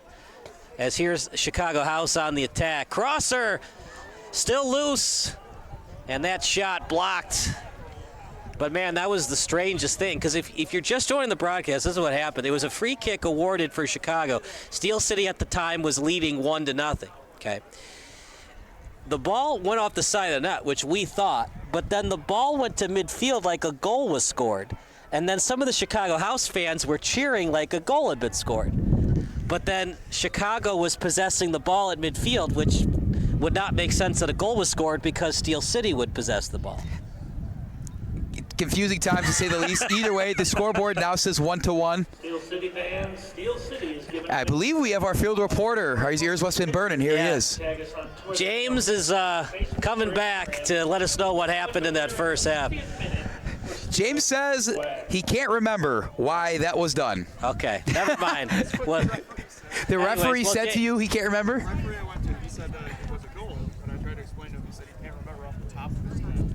So he said if I show it to him, then he will remember. But he said to come back, post-game show if I'm interested. Well, James, why don't you, because I want everybody to hear this, because this is just beyond confusing. And we're trying to limit the confusion right now. So, James, you went down to field level. You talked to the ref. What did he say? Yes. So I went down to field level and spoke with one of the referees that is in charge of officiating this game. And he said that it was a goal, and that's why it was a kickoff at field. But I was trying to explain to him the situation that was going on. He said that he couldn't quite remember it off the top of his head. He said that it would be have to be something that he would have to review visually to get an explanation on that, perhaps post-game after is what he told me. Okay. All right. Well, the confusion still continues here at Dulian Healthcare Field, but it is a 1-1 tie here in the third minute. And let's see what adjustments that Steel City makes. The Chicago House was taking it to Steel City the last 20 minutes of that first half. And we're seeing Steel City trying to push it a little bit, but Chicago House coming out in the first couple minutes, continuing to apply that pressure as they were in that last part of the first half. You'd imagine they want to keep that up, even though they did have a lot of guys back in the box when Steel City was pushing. They were able to just continue to hold possession and put shots on goal. They were out shooting Steel City by a wide margin. I believe I have the stats here, actually. I'll go ahead and read it off. So some of those stats from the first half. Shots, Chicago House 13, Steel City 3. Shots on goal, Chicago House had 7 to the Steel's 2. 1 save by the House's keeper and 6 by the Steel's keeper. So 6-4 is the foul differential, a couple corners each. And you can really tell just by those numbers themselves who was the aggressor in the majority of that first half there, Kyle. And we'll see what kind of pressure that Steel City maintains here in the second half. At this point, unless Steel City can make those adjustments coming out of halftime, you really want the 3 points when you're in a home match like this, but you'll take the 1. Conceding the 0 would really hurt Steel City. Yeah, this early in the season, it's not what you want to tell the guys in the locker room, but you almost really just want to avoid a loss at this point. As that's right into the breadbasket of the goalkeeper in Koshik. And this time, it will not go to midfield. It's a regular goal kick. Okay, good. You learn something new every day, and you see something new every time, I guess. Here we are. That was strange. I'd take some of the blame for that because I should have second-guessed myself. Why is Chicago House kicking the ball and not Steel City? That's a header out in front and then kicked away. You know, it's one of those things that happen in a match that make it so tough for the ref. Here's the thing. Let's see if you know the rules, partner. In baseball, if the ball hits the dirt and it's strike 3 and you swing at it, what is the call? Ball hits the dirt, strike 3, you swing at it. Well, does the catcher catch it? The catcher did not catch it, but it hit the dirt first and then you swung at it. And that's still strike 3, you're out? Or do you get to run to first base? It's a dead ball and you're out because it hit the dirt. Oh. Correct. I guess in my mind, I thought you still got to run to first. So it's a live ball on a pass ball or a wild pitch, but it is a dead ball once you swing at it and it's strike 3. And I bring that up because it's one of those crazy things that you'll never see in a baseball game. And you make the analogy to a soccer match. Who the heck thinks that it's going to go off the side of the net where half of the people think it's in the net, half of the people don't think it's in the net? The ref makes a decision, but I don't think people heard him. So Chicago heard goal, so they went back to midfield, and then you just kind of go with it if you're the referees, I guess. That's probably the best hypothesis we can come up with at this point because, I mean, it's not just us here, Kyle and I, but a lot of other people are really scratching their heads over this, folks. So either way, it's a 1-1 match, and Chicago House continue to put that pressure. That's a shot on goal. Great save. Number 4, Ryan Koshik at it again. Chicago House, they are keeping that foot on the gas pedal, and it's up to Steel City at this point to make the adjustments as well, but also find a way if they can get some counterattacks. See if Chicago House cheats up with the defense, maybe get an odd man rush or 2. For Chicago House, you'll take the 1, but since you're on the road, you're very far away from your home pitch at DePaul College Prep, you really want the 3. So don't be shocked if Chicago House cheats people up with their midfielders and D-line to try to squeeze by with a 2-1 victory. Yeah, I'm really looking forward to both teams at least being a little more aggressive when it comes to a counterattack. Left-footed boot, loose ball off the corner, and it finds its way over to the near touchline. At the end line, Chicago House, crosser. And it's going to be a foul against Chicago House. Did not even plead their case. Remember, both teams have a yellow card, so zero tolerance policy going forward. I doubt the refs want to eject somebody with a red card, but you say the wrong thing to the ref at the wrong point of the match, anything can happen. But the only time is here's a chance for Steel City. That's a push, by the way, and it's just outside the box. Yeah, definitely a yellow card. If he had kept pulling on the hair or the jersey and not let go, it would have definitely been a red. Yeah, that was going to be a card regardless, and if that play wasn't blown dead sooner, it might as well be a red. But just with how solid Chicago House have been up and down this pitch most of the match, it's just kind of frustrating to see this happen to them. That's their second yellow when it comes to Chicago House's team, and now Steel City have a chance, despite not really putting a lot of pressure on in front of the goal for House. They have a chance to right their wrongs and potentially put one in the net right here. So James is going to rejoin the broadcast. It's a free kick coming up for Steel City. James? So I spoke to the coaching staff of Steel City about that very confusing goal, and they were actually told me that it was very strange look to the eye. It actually hit the side netting instead of going into the net. But why was the ball at midfield instead of a regular goal kick from Krushek? That one was, they said that they thought it was a goal, but they brought it to midfield because it wasn't a goal. It was still very confusing. But was it touched by Krushek? If it was, it should have been a corner kick. If it's not touched by Krushek, it would be a goal kick. So was it just the refs made a mistake? I believe it was a refs making a mistake. Okay. I mean, I even spoke with one, and he did not seem to know what was going on. That's a foul, by the way. It's outside the box.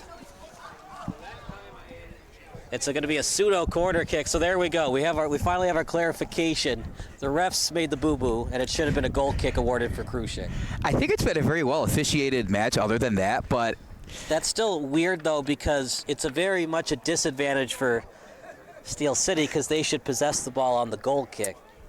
Definitely should have. And the weirdest part about that is, we kind of mentioned this before, not a lot of protests from the Steel City fans or coaches, players. Right. Everybody just kind of went with it. And then we were all kind of scratching our heads a little bit later saying, hey, that wasn't right. But either way, it's a 1-1 game right now, and House have another chance with this corner. A.R. Smith, left-footed boot, blocked chance, and Krushek covers it up. Partner It looks like he's going to be the SBS man of the match if this match continues the way it's going. He has been absolutely great between the pipes. Yeah, 6 saves in the first half. I have 2 or 3 already in this quick start to the second half. I don't know if that's more of a knock on Steel City's defense or Chicago House's offense and ability to actually get those shots on goal and make Koshik make these plays. But either way, they're making them. They're testing his abilities, making him do all these, and he's getting it done so far. It's still a tie match as of right now. Through ball and just a little unsuccessful on it. Picking it up is Krushak.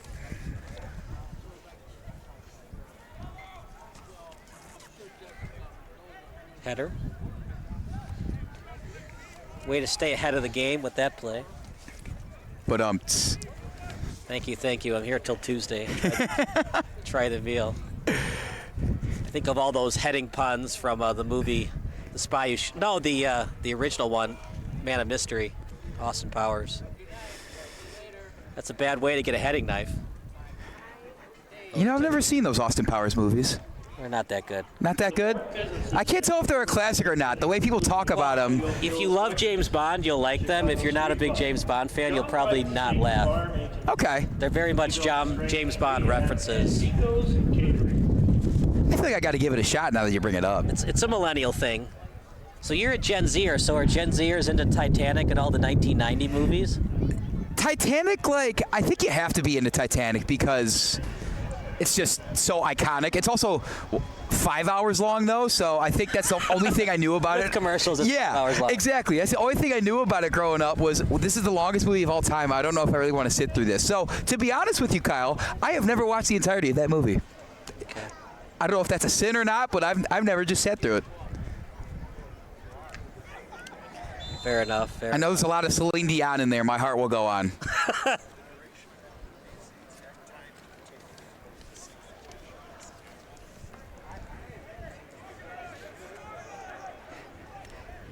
Learn something new every day on SBS, right, guys?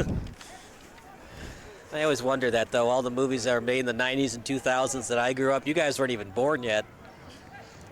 Spider-Man 2. We don't even acknowledge that Spider-Man 3 exists. I didn't think it was that bad. The first 30 minutes are actually pretty good, as that's a nice play over to the boundary, kicked away by Steel City. It is really funny when I tell people I was born in the year 2000 and they gasp and fall to their knees. It's a good year. Because they're like, it doesn't even sound right. But hey, I mean, I didn't pick it. I just kind of showed up one day, you know? That might be a yellow card. See, I want some consistency. That was a clean push. I know you don't want to give out 5 or more yellow cards tonight, but when you let things like that go, it's just going to escalate over time. Yeah. And how many times have we said this on different broadcasts or different sports? The number one thing you want out of referees, they don't really have to be nice or even a likable person. Just consistent in the calls. Right. And I don't know if that was perfectly consistent with some of the other yellows we've seen given out tonight. Right. But that was offsides. I don't disagree with the other yellow cards.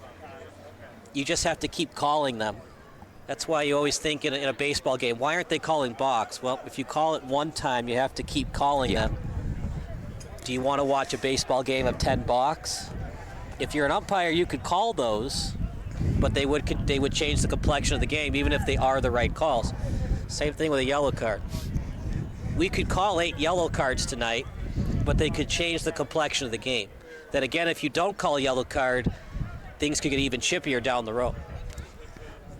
And Krushek was kind of a no man's land. I would have liked to see him cheat up or stay in his box. He was a little bit too ahead for my liking.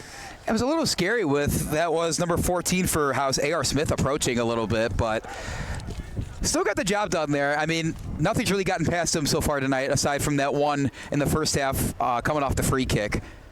Either way, they are making this goalkeeper make a lot of plays. Chicago House just continuing to put it on. Steel City really not still getting it past midfield all that often. Right. I mean, you could make the argument it's really a 1-0 game, and Chicago House just made a big mistake. Jake Lysick was wide open. That's really the opportunities that Steel City's had tonight. They had 7 shots, but only 1 on goal. It travels with the RC Buick GMC in Joliet.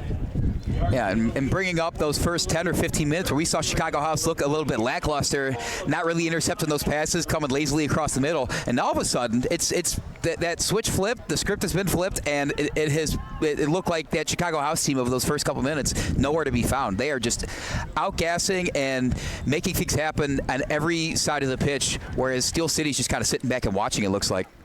Well, we were wondering if things were going to change. Last year, Steel City, the defense and the goalkeeping was there, but the offense, it was tough for them.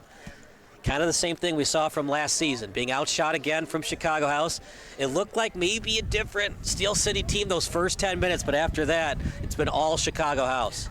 Through ball, on target, off the knee. Backwards pass, and falling to the pitch, looking for a call, but he just fell on his own accord. And back out to midfield. Tap pass. Another tap one, trying to split through the D. Chance now for Steel City. Right on target. Right-footed boot. Now he's going to change directions. To the left. Shot.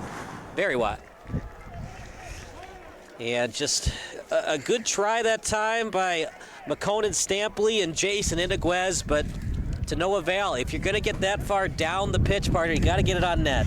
Yeah, a really big opportunity for Steel City squandered there. We saw a lot of times they've been not really able to push it past midfield. They get it down there. It's like a 2v2 operation with, as you said, that was Stampley and Iniguez back down there, and then just puts it, 15 feet wider than that maybe? And now it's over to the shortstop position. Now to third base. We got to do this more often, partner. We need to have some soccer matches at Wrigley Field and Gary. This is cool.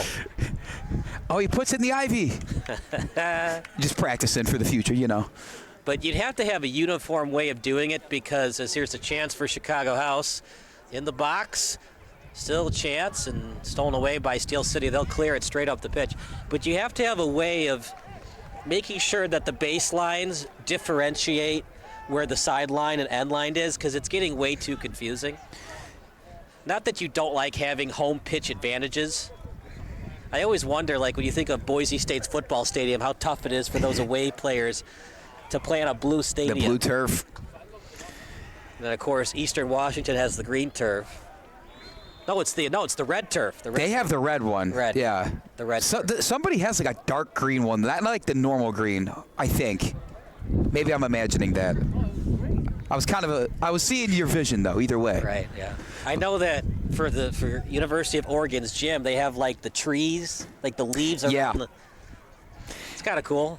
It's almost distracting watching it on TV, but hey, you know, when Phil Knight goes to your school, the CEO of Nike, I guess you can make those things happen.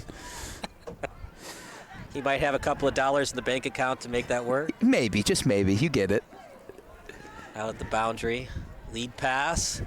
And here we go, 2-on-1. Lead pass, breakaway for Steel City. He shoots. Oh, what a beautiful save by Grady.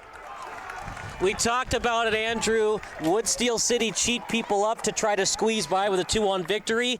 They did that time, and they almost got burned. McConan Stampley for Steel City, that is. McConan Stampley, going at it right away. They want a foul on Grady, but Grady was going for the ball, and Stampley just fell over on Grady. That is not a foul. That actually picked up quick. I almost didn't even see it. Stampley is still down. You can understand why Steel City wanted to do that. They had Chicago on their toes. They've had such limited opportunities offensively. As they wanted to add on to that pressure and see if they could find Chicago House a little flat-footed. And a couple of players slow to get up. Substitutions ready to go. It'll be 35 Michael Mark Yona from Naperville. Say that a million times. Talk about a tongue twister. That's a Peter Piper picked a pack of pickled peppers if I've ever seen one. That was impressive that you got that first try, though. You must do this for a living.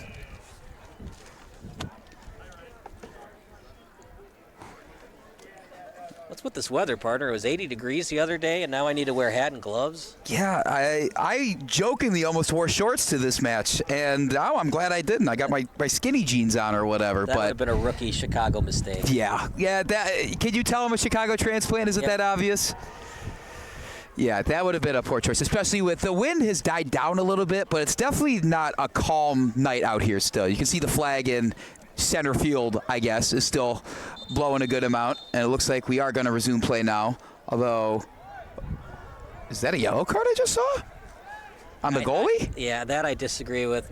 Now I'm not too happy about the inconsistency. I mean, you saw it, Andrew. The goalie's going for the ball. He has every right to the ball.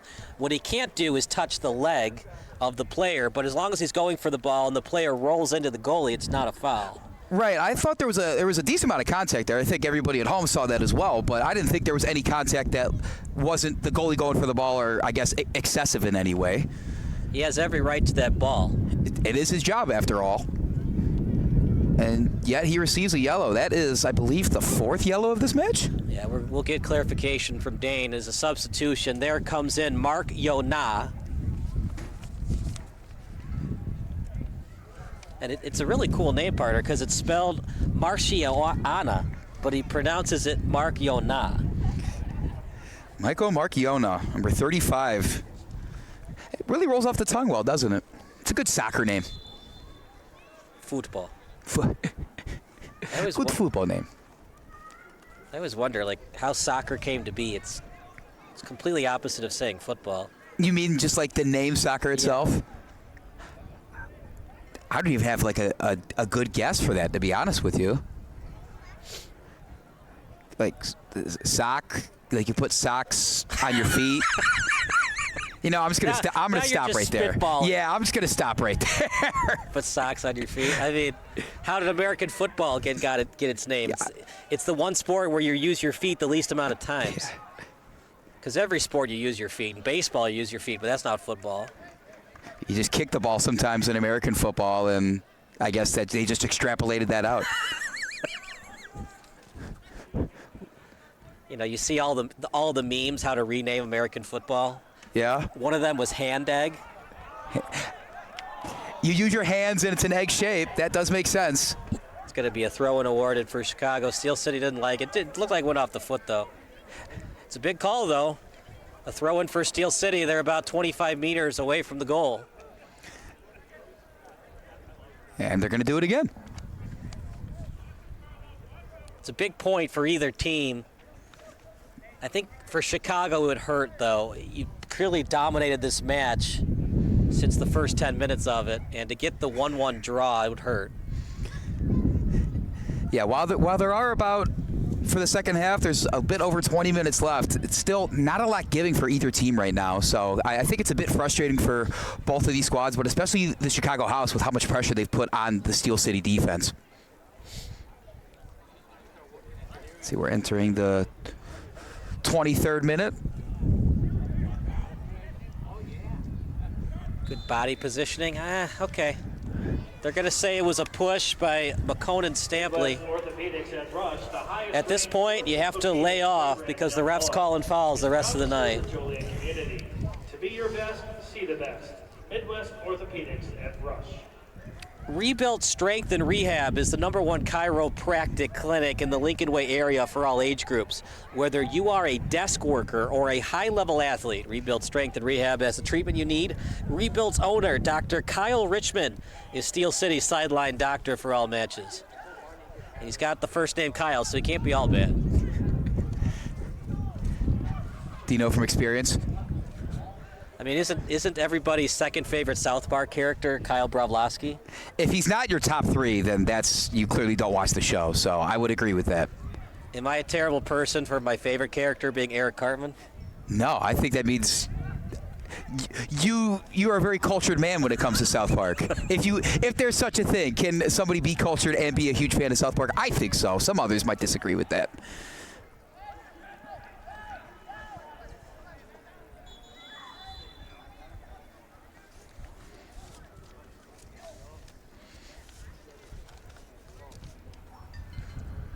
This is the time of the game, partner, when you have conditioning and you have the subs, the depth comes into play. Which team has the better depth? Which team has the better conditioning?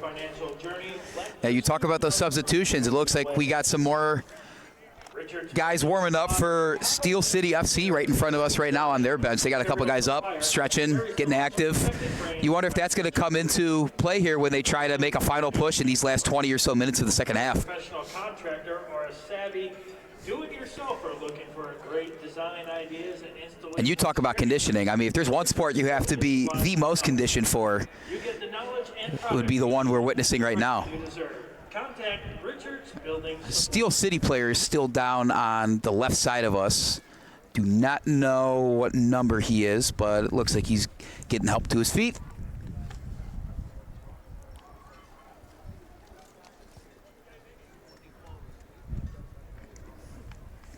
So we might be getting a substitution because of necessity after all. When James comes back, we'll have another update. It's been a tough night for James. A lot of stuff that he's had to go down to get clarifications on multiple occasions. Things you really never thought you'd see at a soccer pitch, and he's out here doing it all for us. So thank you to our field reporter James. That was a nuts occurrence that happened. Meanwhile, it's going to be a substitution. It'll be number 14, who's not on the roster. A.R. Smith, and he still has it. A couple of over moves, and Steel City, great defense. You're reading the hips, not the feet. Yeah. Where his hips go, you go. Dancing with a lot of moves with his feet. Like you said, you watch those hips, and they came up with it. But Chicago House are going to steal it right back. They are the ones that continue to be in the driver's seat. Like I said, got to be frustrating that it's still a 1-1 game right now. Little tap pass to the touchline. And last touch by Steel City. Here we go. The pressure mounting on the goalkeeper and Ryan Krochik. He's had a very good game. There's a couple of times he's been a little out of positioning for my liking, but Steel City has only given up one goal. We thought they gave up two. They did not.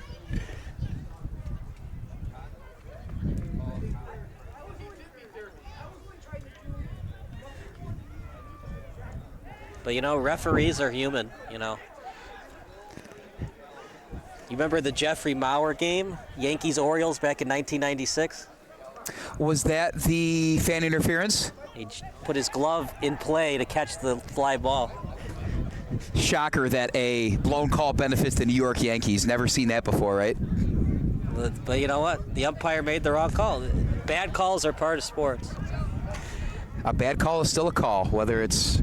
Well, 50% of the people like the call. That's what makes refereeing so interesting, is that shot's blocked. You know, if Don Deckinger ever wanted to vacation to Kansas City, he would never have to buy a drink in Kansas City. In St. Louis, he might have to drive on the outskirts of the city. Yeah, make sure you're on a witness protection, maybe, something along those lines. But that's not the reason the Cardinals lost the 1985 World Series, but to some fans it was. And that's what makes refereeing and officiating so difficult. 50% of the people are going to like you, 50% of the people are not going to like you. That's why a lot of teams, when they're playing at home, have a bit of a more generous whistle. I think there's some human instinct to try and, I don't know, they're not cheering for you, but at least they're happy with what you're saying, right? The problem with officiating, too, is it's very rare you're going to have a game like soccer, for example. You're going to call 10 fouls on each team. So even if you think that you had a good game, you call 8 fouls in Chicago House and you call 12 on Steel City. Those aren't the real stats, by the way. I'm just giving you an example. If you call 12 fouls on Steel City, there's going to be some Steel City fans, players, coaches that are not happy about you. Why isn't it more even? Well, you can't please everybody. You can't have 10 fouls and 10 fouls, right? Because if you do, then you probably aren't calling the game truthfully. Not every team, every matchup's going to have an equal amount of fouls, penalties, whatever it might be against both squads. You can't do makeup calls. So if you missed one, you just have to live with it and just call it consistently until you miss that call. And it makes refereeing so difficult.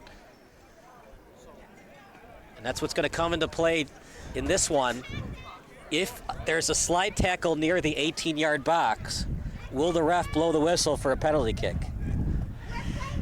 That would surely change the trajectory of how this game's going, because there's really not much action going whatsoever. But a penalty kick in the closing minutes of this game, oh man, that's going to get a lot of these fans either really happy or really hot. Well, you know, you go for the ball. You hope that you got ball first before leg. If you get ball first and then he falls down, that's clean. But if you get foot first and then ball, then it's a foul. Then you have those tough calls as a ref where he hits the ball and the opponent's foot at the same time. And when it's a close game like this, of course, the intensity from fans goes up. That'll be a foul against Steel City. James is back, and James, hopefully there's a little bit less controversy this time around. As that's a centering pass out in front, Lysick will clear.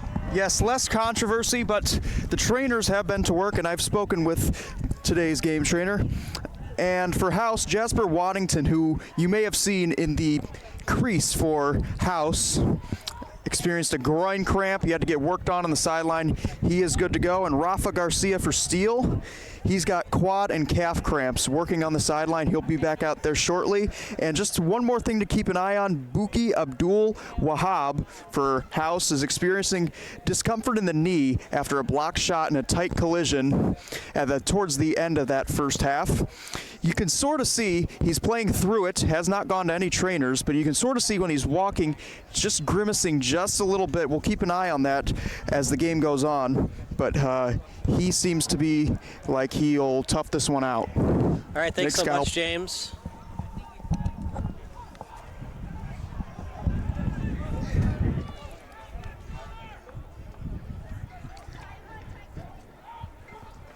As that's a centering pass out in front.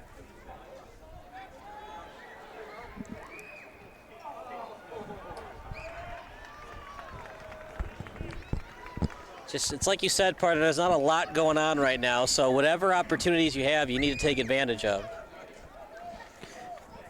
You wonder how aggressive teams will be on the counterattack, maybe cheating back a little bit on defense to get that pass out in front of the opponents.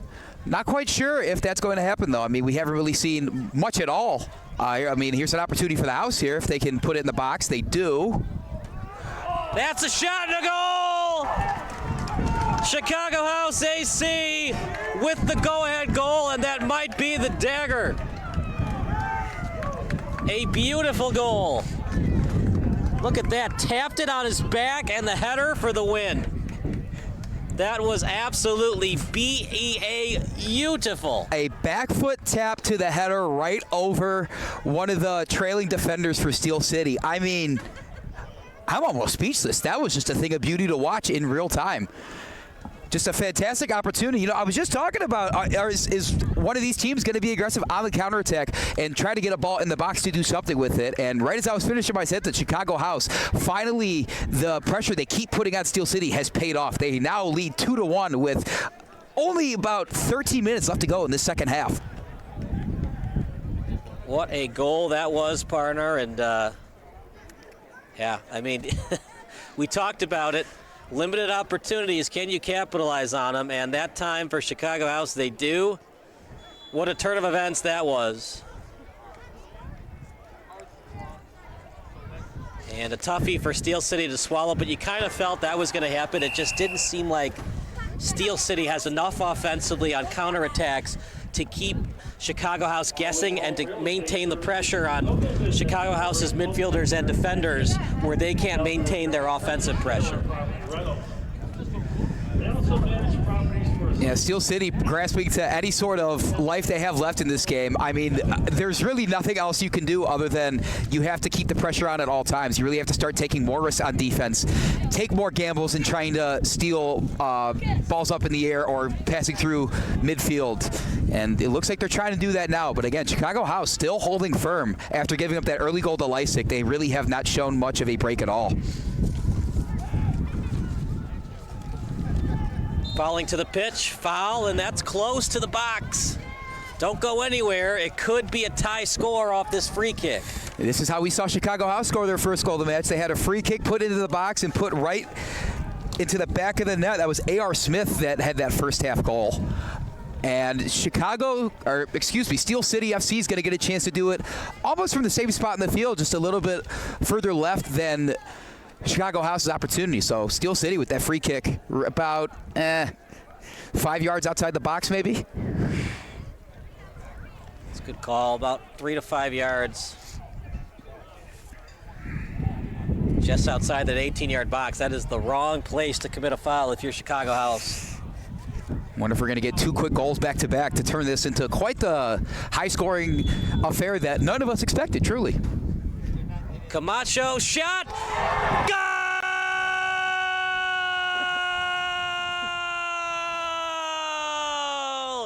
He shoots. He scores. Chicago House can't believe it. But Andrew, when you commit fouls just outside your 18-yard box, you're just begging for problems. You're up 2-1 in this match. Chicago House really just had to sit back and not make any key mistakes. And what do you know? The penalty, or the foul they commit right outside the box lets one of the co-captains of Steel City, Brandon Camacho, put a beautiful shot in the outside post. And now Steel City has this game all knotted up at 2. Well, if you're Steel City, do whatever you can to maintain this draw. If you're Chicago, like I said, I think the draw would hurt. You'll take it, but you really want the win. I still think they're going to cheat up with a defender or two.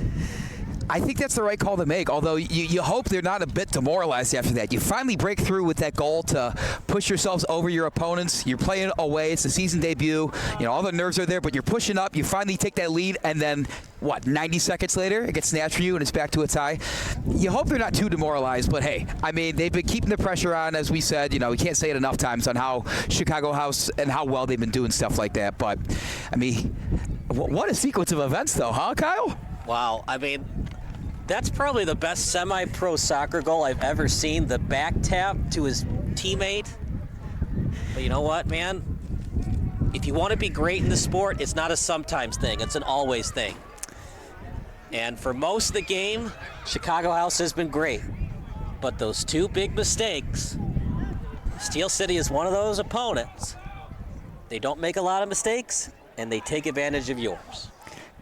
Just so frustrating because they stick around even when you feel you've been beating them at their own game. We're going to see Steel City get a goal kick here because of an offside, but Steel City sticking around, and I mean, Chicago House, you gotta wonder where it went wrong. I mean, you can clearly blame it on the 2 mistakes that they had that pretty much directly led to goals, but other than that, the amount of opportunities you had, weren't able to convert on them. It's something to take going forward for sure. The offense is very good for Chicago House this season. If this is going to continue to be the case in the first half, 7-13 is very, very good. Remember, it's not hockey where it's a smaller arena and it's easier to get shots on goal. Right. So over 50% shot on goal percentage is great. For Steel City, on the other hand, 1 of 7, not so much, right? So it was clearly advantage Chicago House, as that's a substitution for Steel City. They'll go to the bench, and coming in for the match is Joshua Dennis, who committed that big-time foul earlier in the match. There weren't a lot of injuries in the second half, so we might see over 5 minutes of extra time. We'll see. I know the refs want to win, the players want to win, but it's not a championship game or a playoff game, so you don't want to play 100-plus minutes, especially with it being cold weather coming out of nowhere. It was nice weather the last 4 days. You know, we've talked about it on other broadcasts, how your body adjusts on the fly to weather, but not the best. Sometimes you adjust your body from 50 degrees to 80 degrees, and then you cramp up because your body's adjusting on the fly to that quick temperature increase or decrease. Yeah, and both of these clubs being in the Chicago area and a lot of these guys being natives. The shot. He scores! Kiki Avalos. Will this be the game winner? Steel City a little flat-footed, and Chicago House takes advantage. You got to wonder if Steel City's goal on the other end got them feeling a little too arrogant. They tied it up. Looks like they're going to get out of this one without losing it, and Chicago House takes advantage. Once again, it was off of a free kick opportunity kicked into the box, and Kikis Avalos puts it back in the net. 3-2 match all of a sudden. It's just bad defense from Lysick. He's wide open. Lysick goes for the ball instead of staying on his man. Way too easy for Kiki Avalos right there. Yeah, kind of a lackluster attempt to even head that out, too. I mean, once he missed it, just absolutely nobody else between the ball and the net right there. Asking a lot out of number 4, Ryan Koshik, the man in the net for Steel City right there. Don't go anywhere. The post-game show brought to you by Sports Broadcast Solutions. Foul might be a yellow card. Sure looks like we're going to get one. And it's getting close to red card territory, and that was so blatant that Chicago House isn't really pleading their case. The foul was committed by Damian Ayamarino. What a beautiful goal by Kiki Avalos. And because of this injury, we'll probably have 2 more minutes of extra time. If you're Chicago House, do not play around with the ball, just clear it. Try to clear it towards the sideline to waste more time. You know, we've seen a couple of times in this game, the Steel City and Chicago House, they're clearing it, but they're clearing it straight up where it's easily stolen. Yeah, for the House, the clock is your friend. And I was going to continue there, but I believe that's a yellow card for Nigel Dillard. That's the head coach of Steel City FC, and he is not happy about that, to say the least. I believe we'll get a clarification from James, but I believe he's arguing that it should be a red because there's been so many yellows. It's time for the refs to set the precedent that reds need to be issued, but they're going to go with yellows the rest of the match. As a free kick for Lysick. See if he makes up for that blunder. Nice job by Seymour getting a piece of that. Up in the air it goes, near the box, tapped up in the air, off the body, left-footed boot, straight up in the air, header try, and great job by the goalkeeper in Ryan Grady to cover it up. I'm impressed. Shannon Seymour is not the tallest fella out there, but got up there, got in front of that free kick from Lysick right there, and House have the ball, and it's playing into their favor right now. All they can do is sit on it, hopefully waste out as much time as they can for the rest of this match. Right. Don't need any more goals. If you're Chicago, you'll obviously take one, but now everybody's going to play back the rest of the match. As that's a crosser in front. And sorry for the score. We'll change that in a second. 3-2 Chicago House. Magnitude was right. The direction was wrong. Sounds like physics class now. Doesn't help that don't have any updates from the electronic scoreboard tonight. We're on our own, folks. Yeah, Brandon Camacho showing some frustration there. Wasn't able to keep that one in bounds and pretty much punched that ball once it did land out of bounds. So you could tell Steel City is just as frustrated as we've seen them in the past when it comes to this. This is a team they really want to defeat, especially in their season debut. It's gone a lot of ways today. It was 1-0 in favor of Steel City, then the goal that was not. Then Chicago House finally scored to tie it up right before halftime. Substitution as coming into the match will be number 18 for Chicago House. Well-deserved seat on the bench for that young man. As taking a seat will be Buki Abdul Wahab, as James was talking about in the broadcast, how he's been cramping up tonight. Gave them very solid minutes. Yeah, that spot on the bench should be deserved for him. Hopefully there's a nice bottle of Gatorade or his beverage of choice down on that Chicago House bench. And the other thing I'll say, you talk about how much of a back-and-forth match this has been, with Steel City getting on the board first, Chicago House tying it up, then they put one in the net, Steel City responds, and then Chicago House now leading 3-2. I mean, I'm almost getting whiplash from this, partner. Yeah.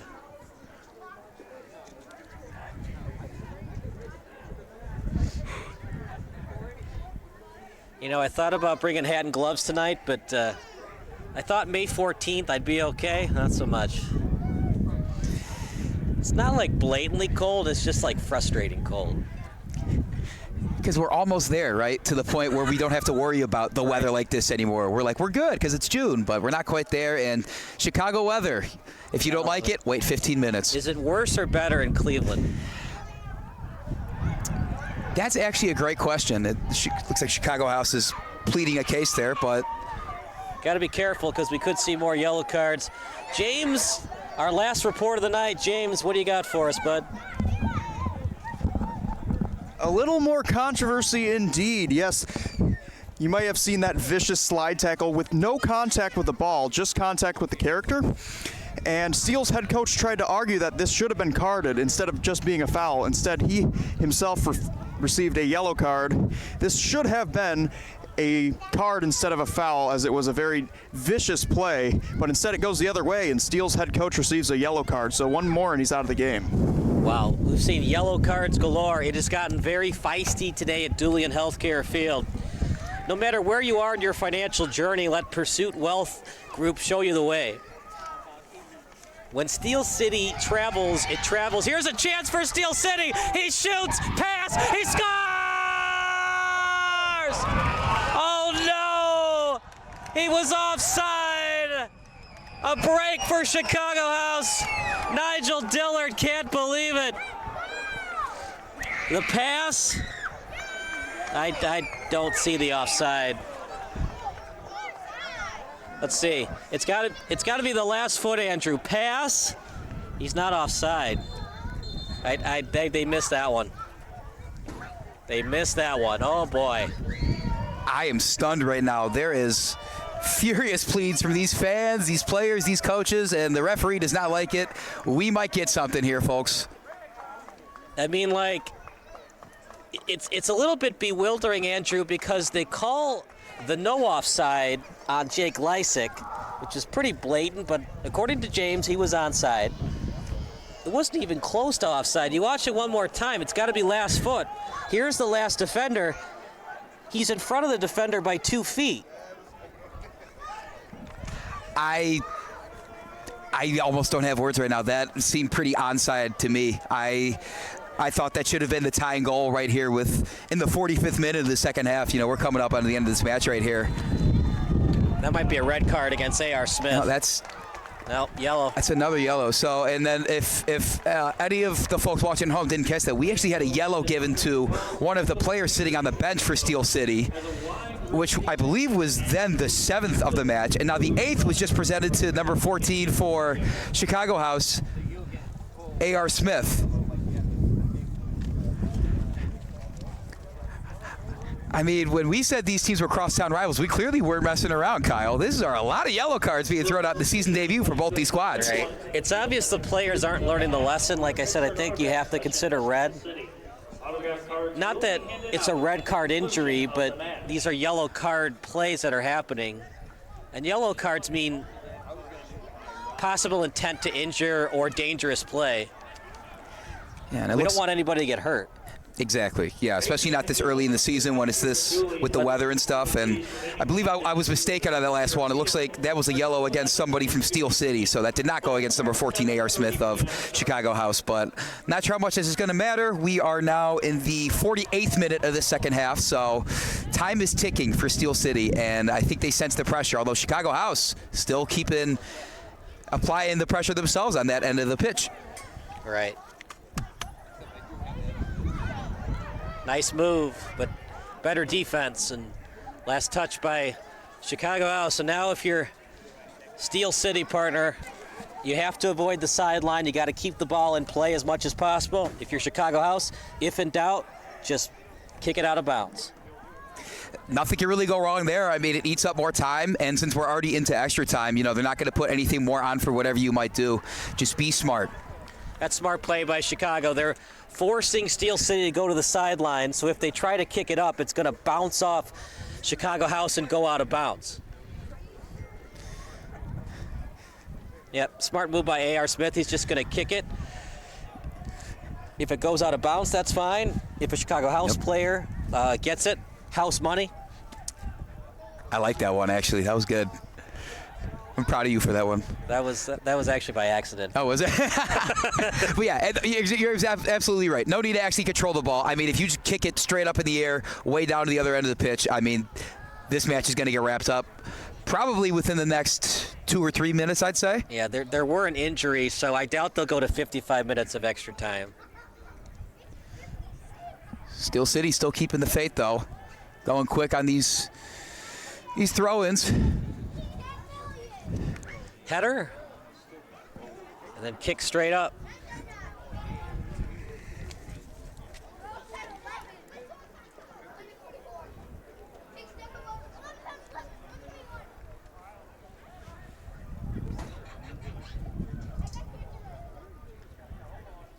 Steel City trying to avoid the handball. Here we go. They got numbers, and the through ball read well by Chicago. Able to get it as Alzate. Not kicked out of bounds. And getting it quickly as he rolls it over to the right. Don't go anywhere. Steel City would like to invite everybody in the field at the conclusion of the match for a picture and autograph session with Steel City. Autograph cards will be available at the conclusion of the match. Kicked out of bounds. We are now at 49-36. And this should be the last of in-play soccer action. I would imagine it's going to be a goal kick, and then maybe Steel City gets another opportunity, but one more clear after that, and that should put a bow on this and take us out of here.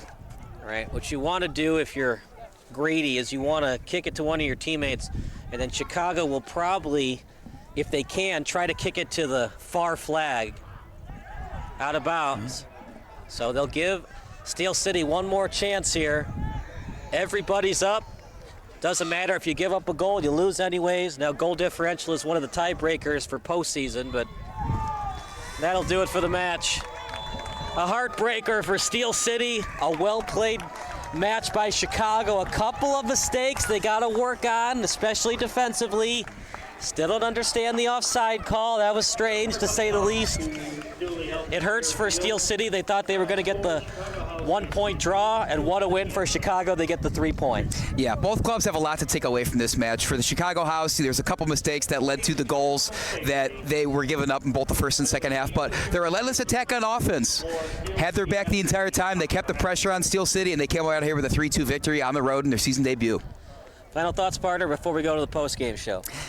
I mean, just really impressed with Chicago House top to bottom. I mean, Steel City, I thought they were going to take this one coming out. I thought they came out pretty strong. That goal by Lysick to start the game I thought was really going to set the tone. But Chicago House really not taking no for an answer, continuing to just play their own style of soccer. And, you know, I think both teams had a lot of shining stars, but Chicago House has just shown brighter today.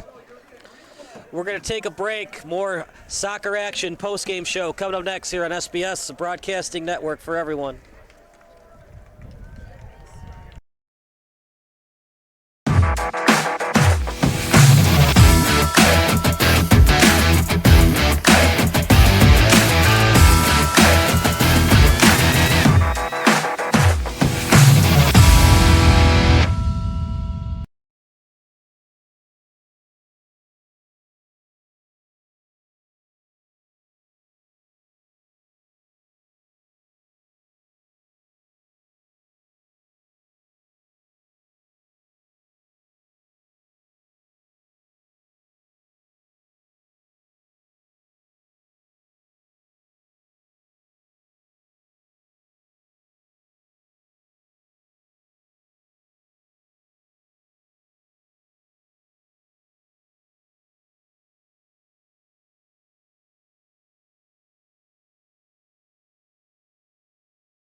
Stop by your neighborhood Ace and we'll help you get organized. 18-gallon totes, $3.99 after $1 instant savings. Ace is the place with the helpful hardware, folks.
Do you expect experienced, professional, and personalized attention from your building supply partnerships? You should.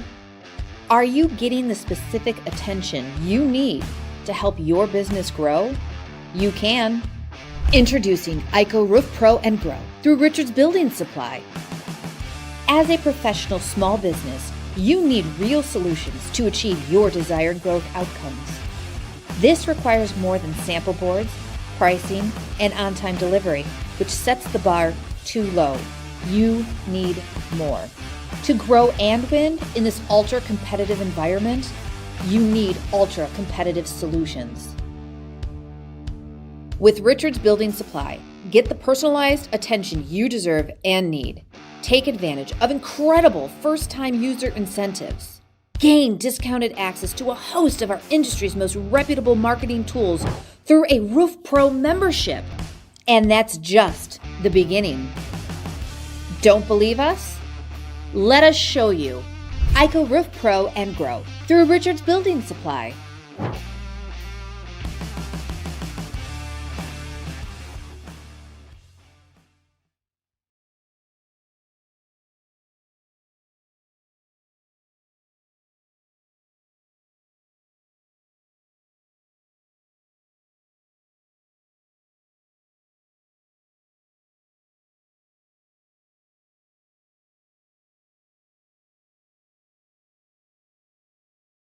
To everyone who's hungry for something special, Culver's is the place for us. Hi, what can I make fresh for you today? It's nice being greeted by people who are glad to see you. And I appreciate that they use real ingredients, like fresh beef and Wisconsin cheese. The frozen custard is so fresh and creamy, it tastes like it was made just for us. It's our pleasure. Just spending time with family, that's what mealtime at Culver's is all about. from Wisconsin with love. Welcome to Delicious!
With real fruit and organic veggies, you're sucking awesome. Only at Smoothie King.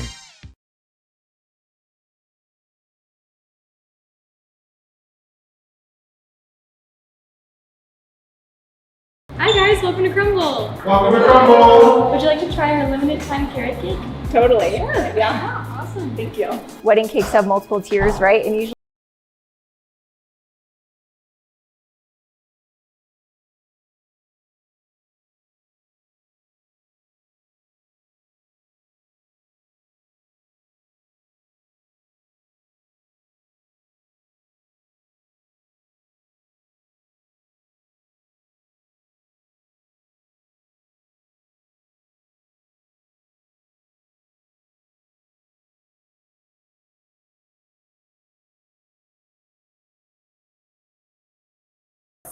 no raisins. Holla. Good job, Crumble.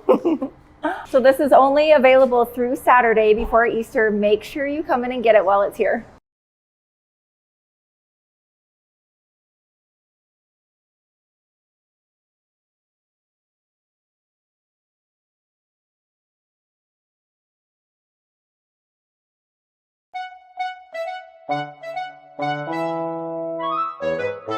Stop by your neighborhood Ace and we'll help you get organized. 18-gallon totes, $3.99 after $1 instant savings.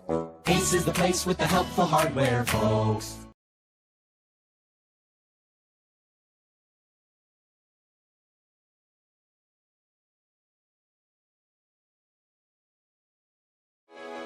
Sports Broadcast Solutions is a broadcasting network for everyone. SBS offers live telecasts on Channel 59.3, YouTube, or Twitch. We include pre- and post-game interviews with the players. You know, I started in the locker room. All the boys were getting going before the game and stuff, and we kind of found a little click at the beginning of the game, so I think that's what got us going. We also include digital live statistics, play-by-play commentary, team highlight reels, and even more than that. Go online to sportsbroadcastsolutions.com or search Sports Broadcast Solutions on YouTube. SBS, a broadcasting network for everyone. Sports Broadcast Solutions is a broadcasting network for everyone. At SBS, we offer a professional broadcasting experience for the non-professional athlete. Just like the pros, we offer everything for you. Play-by-play commentary. A no-hitter at Kane County Stadium. 15 strikeouts, 1 walk, 1 error, and that's it. Color commentary, highlight reels, recruiting videos, and much, much more. Unlike our competitors, we zoom in on the action and always have a live scoreboard with a live time code. If you're ready to have your next sporting event feel like CBS Sports, then make sure to call Sports Broadcast Solutions today. Our phone number is 330-957-7653, or you can go online to sportsbroadcastsolutions.com. SBS, a broadcasting network for everyone. Missing your child's sporting event just plain stinks. But you don't have to worry about that anymore, thanks to Sports Broadcast Solutions. SBS is a live broadcasting network, as well as covering your on-demand needs, recruiting videos, highlight reels, and much, much more. We can broadcast live to any website, and we also post as much on-demand content as you need. For more information about SBS, check out our website at sportsbroadcastsolutions.com. Sports Broadcast Solutions, a broadcasting network for everyone. Sports Broadcast Solutions is a broadcasting network for everyone. Let SBS broadcast your sporting event. We have experience and can generate excitement and permanent digital memories for your team. Tonight. That time, finally a goal for the Stampede! We have professional videographers using high-definition modern-day cameras, color analysts, and play-by-play announcers with state-of-the-art, classy graphical scoreboards to keep you updated. Plus, we have commercials to advertise your team, club, or sponsor, and us. Plus, we do pregame and postgame interviews. Hi, everybody, and welcome to the postgame show brought to you by Marion Central Catholic. My name's Kyle Smith.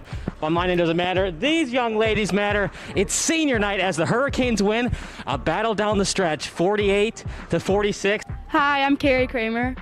I swim 50 breast, 50 free, and 100 back. Whatever your sports broadcast needs, we are at sportsbroadcastsolutions.com. Check us out and become part of the digital sporting world. Sports Broadcast Solutions is a broadcasting network for everyone. Instead of spending hundreds or thousands with all these college recruiting sites, let us put together your college highlight reel. For just a fraction of your potential college scholarship and significantly less than these recruiting services, we got this. In addition, we put together highlight reels for teams, including high school, your club team, or travel team. My teammate gave me a great pass, and I just took it. Other team slashed me, took the opportunity, saw where the goalie was weak, and I just shot it there. Solon, O'Connor, and Marsh back on defense. And Marsh gets a blowout. We got a breakaway at 2-0. A shot and a goal! So 3-3. The power play was officially over. Whatever your sports broadcast needs, check us out at sportsbroadcastsolutions.com. Check us out and become part of the digital world. Sports Broadcast Solutions is a broadcasting network for everyone. For those of you who would like to broadcast or live stream your event, or maybe make a highlight tape, but would like a sponsor to fund the event, SBS has a myriad of ways to advertise your sponsor during our broadcasts. We have commercials. We have on-air reads by the announcers. Albatross Physical Therapy and Wellness specializes in pain-free. We have graphics, and we have watermarks. Finally, Sports Broadcast Solutions can create a commercial for you or your sponsor. Whatever your sports broadcast needs, we are at sportsbroadcastsolutions.com. Check us out and become part of the digital sporting world. Sports Broadcast Solutions is a broadcasting network for everyone. For those of you that just want raw footage of your sporting event, but no play-by-play or color commentary, you just need us to live stream video from the event over the internet. We will live stream your event on YouTube on our Sports Broadcast Solutions channel. In addition, We also have a dedicated channel on YouTube for live streaming at SBS Livestream. And if you need multiple channels, we can utilize Facebook Livestream and Instagram Live on our channel as well. Options include commercials from your sponsors, professional scoreboard graphics are still available, and of course, yes, pre- and post-game interviews are available as an option if you want. We've been working really hard this whole summer and stuff. Whatever your sports broadcast needs, we are at sportsbroadcastsolutions.com. Check us out and become part of the digital sporting world. Sports Broadcast Solutions is a broadcasting network for everyone. We broadcast sporting events for people of all ages, including adult leagues, high school leagues, and kids. Complete with professional-looking graphics, broadcasters, color analysis, and commercials. We do pre- and post-game interviews with the players. In addition, Sports Broadcast Solutions does highlight films, including college recruiting reels, highlight films you'd see on sports news programs, and just simply highlight films for fun. Sports Broadcast Solutions also provides raw footage and live streams if you'd like. Subscribe to us and listen to our professional talk videos about relevant topics in the pro and college ranks. Whatever your sports broadcast needs, contact us at sportsbroadcastsolutions.com and become part of the digital world. This is Sports Broadcast Solutions, a broadcasting network for everyone. Check us out at sportsbroadcastsolutions.com and become part of the digital sporting world.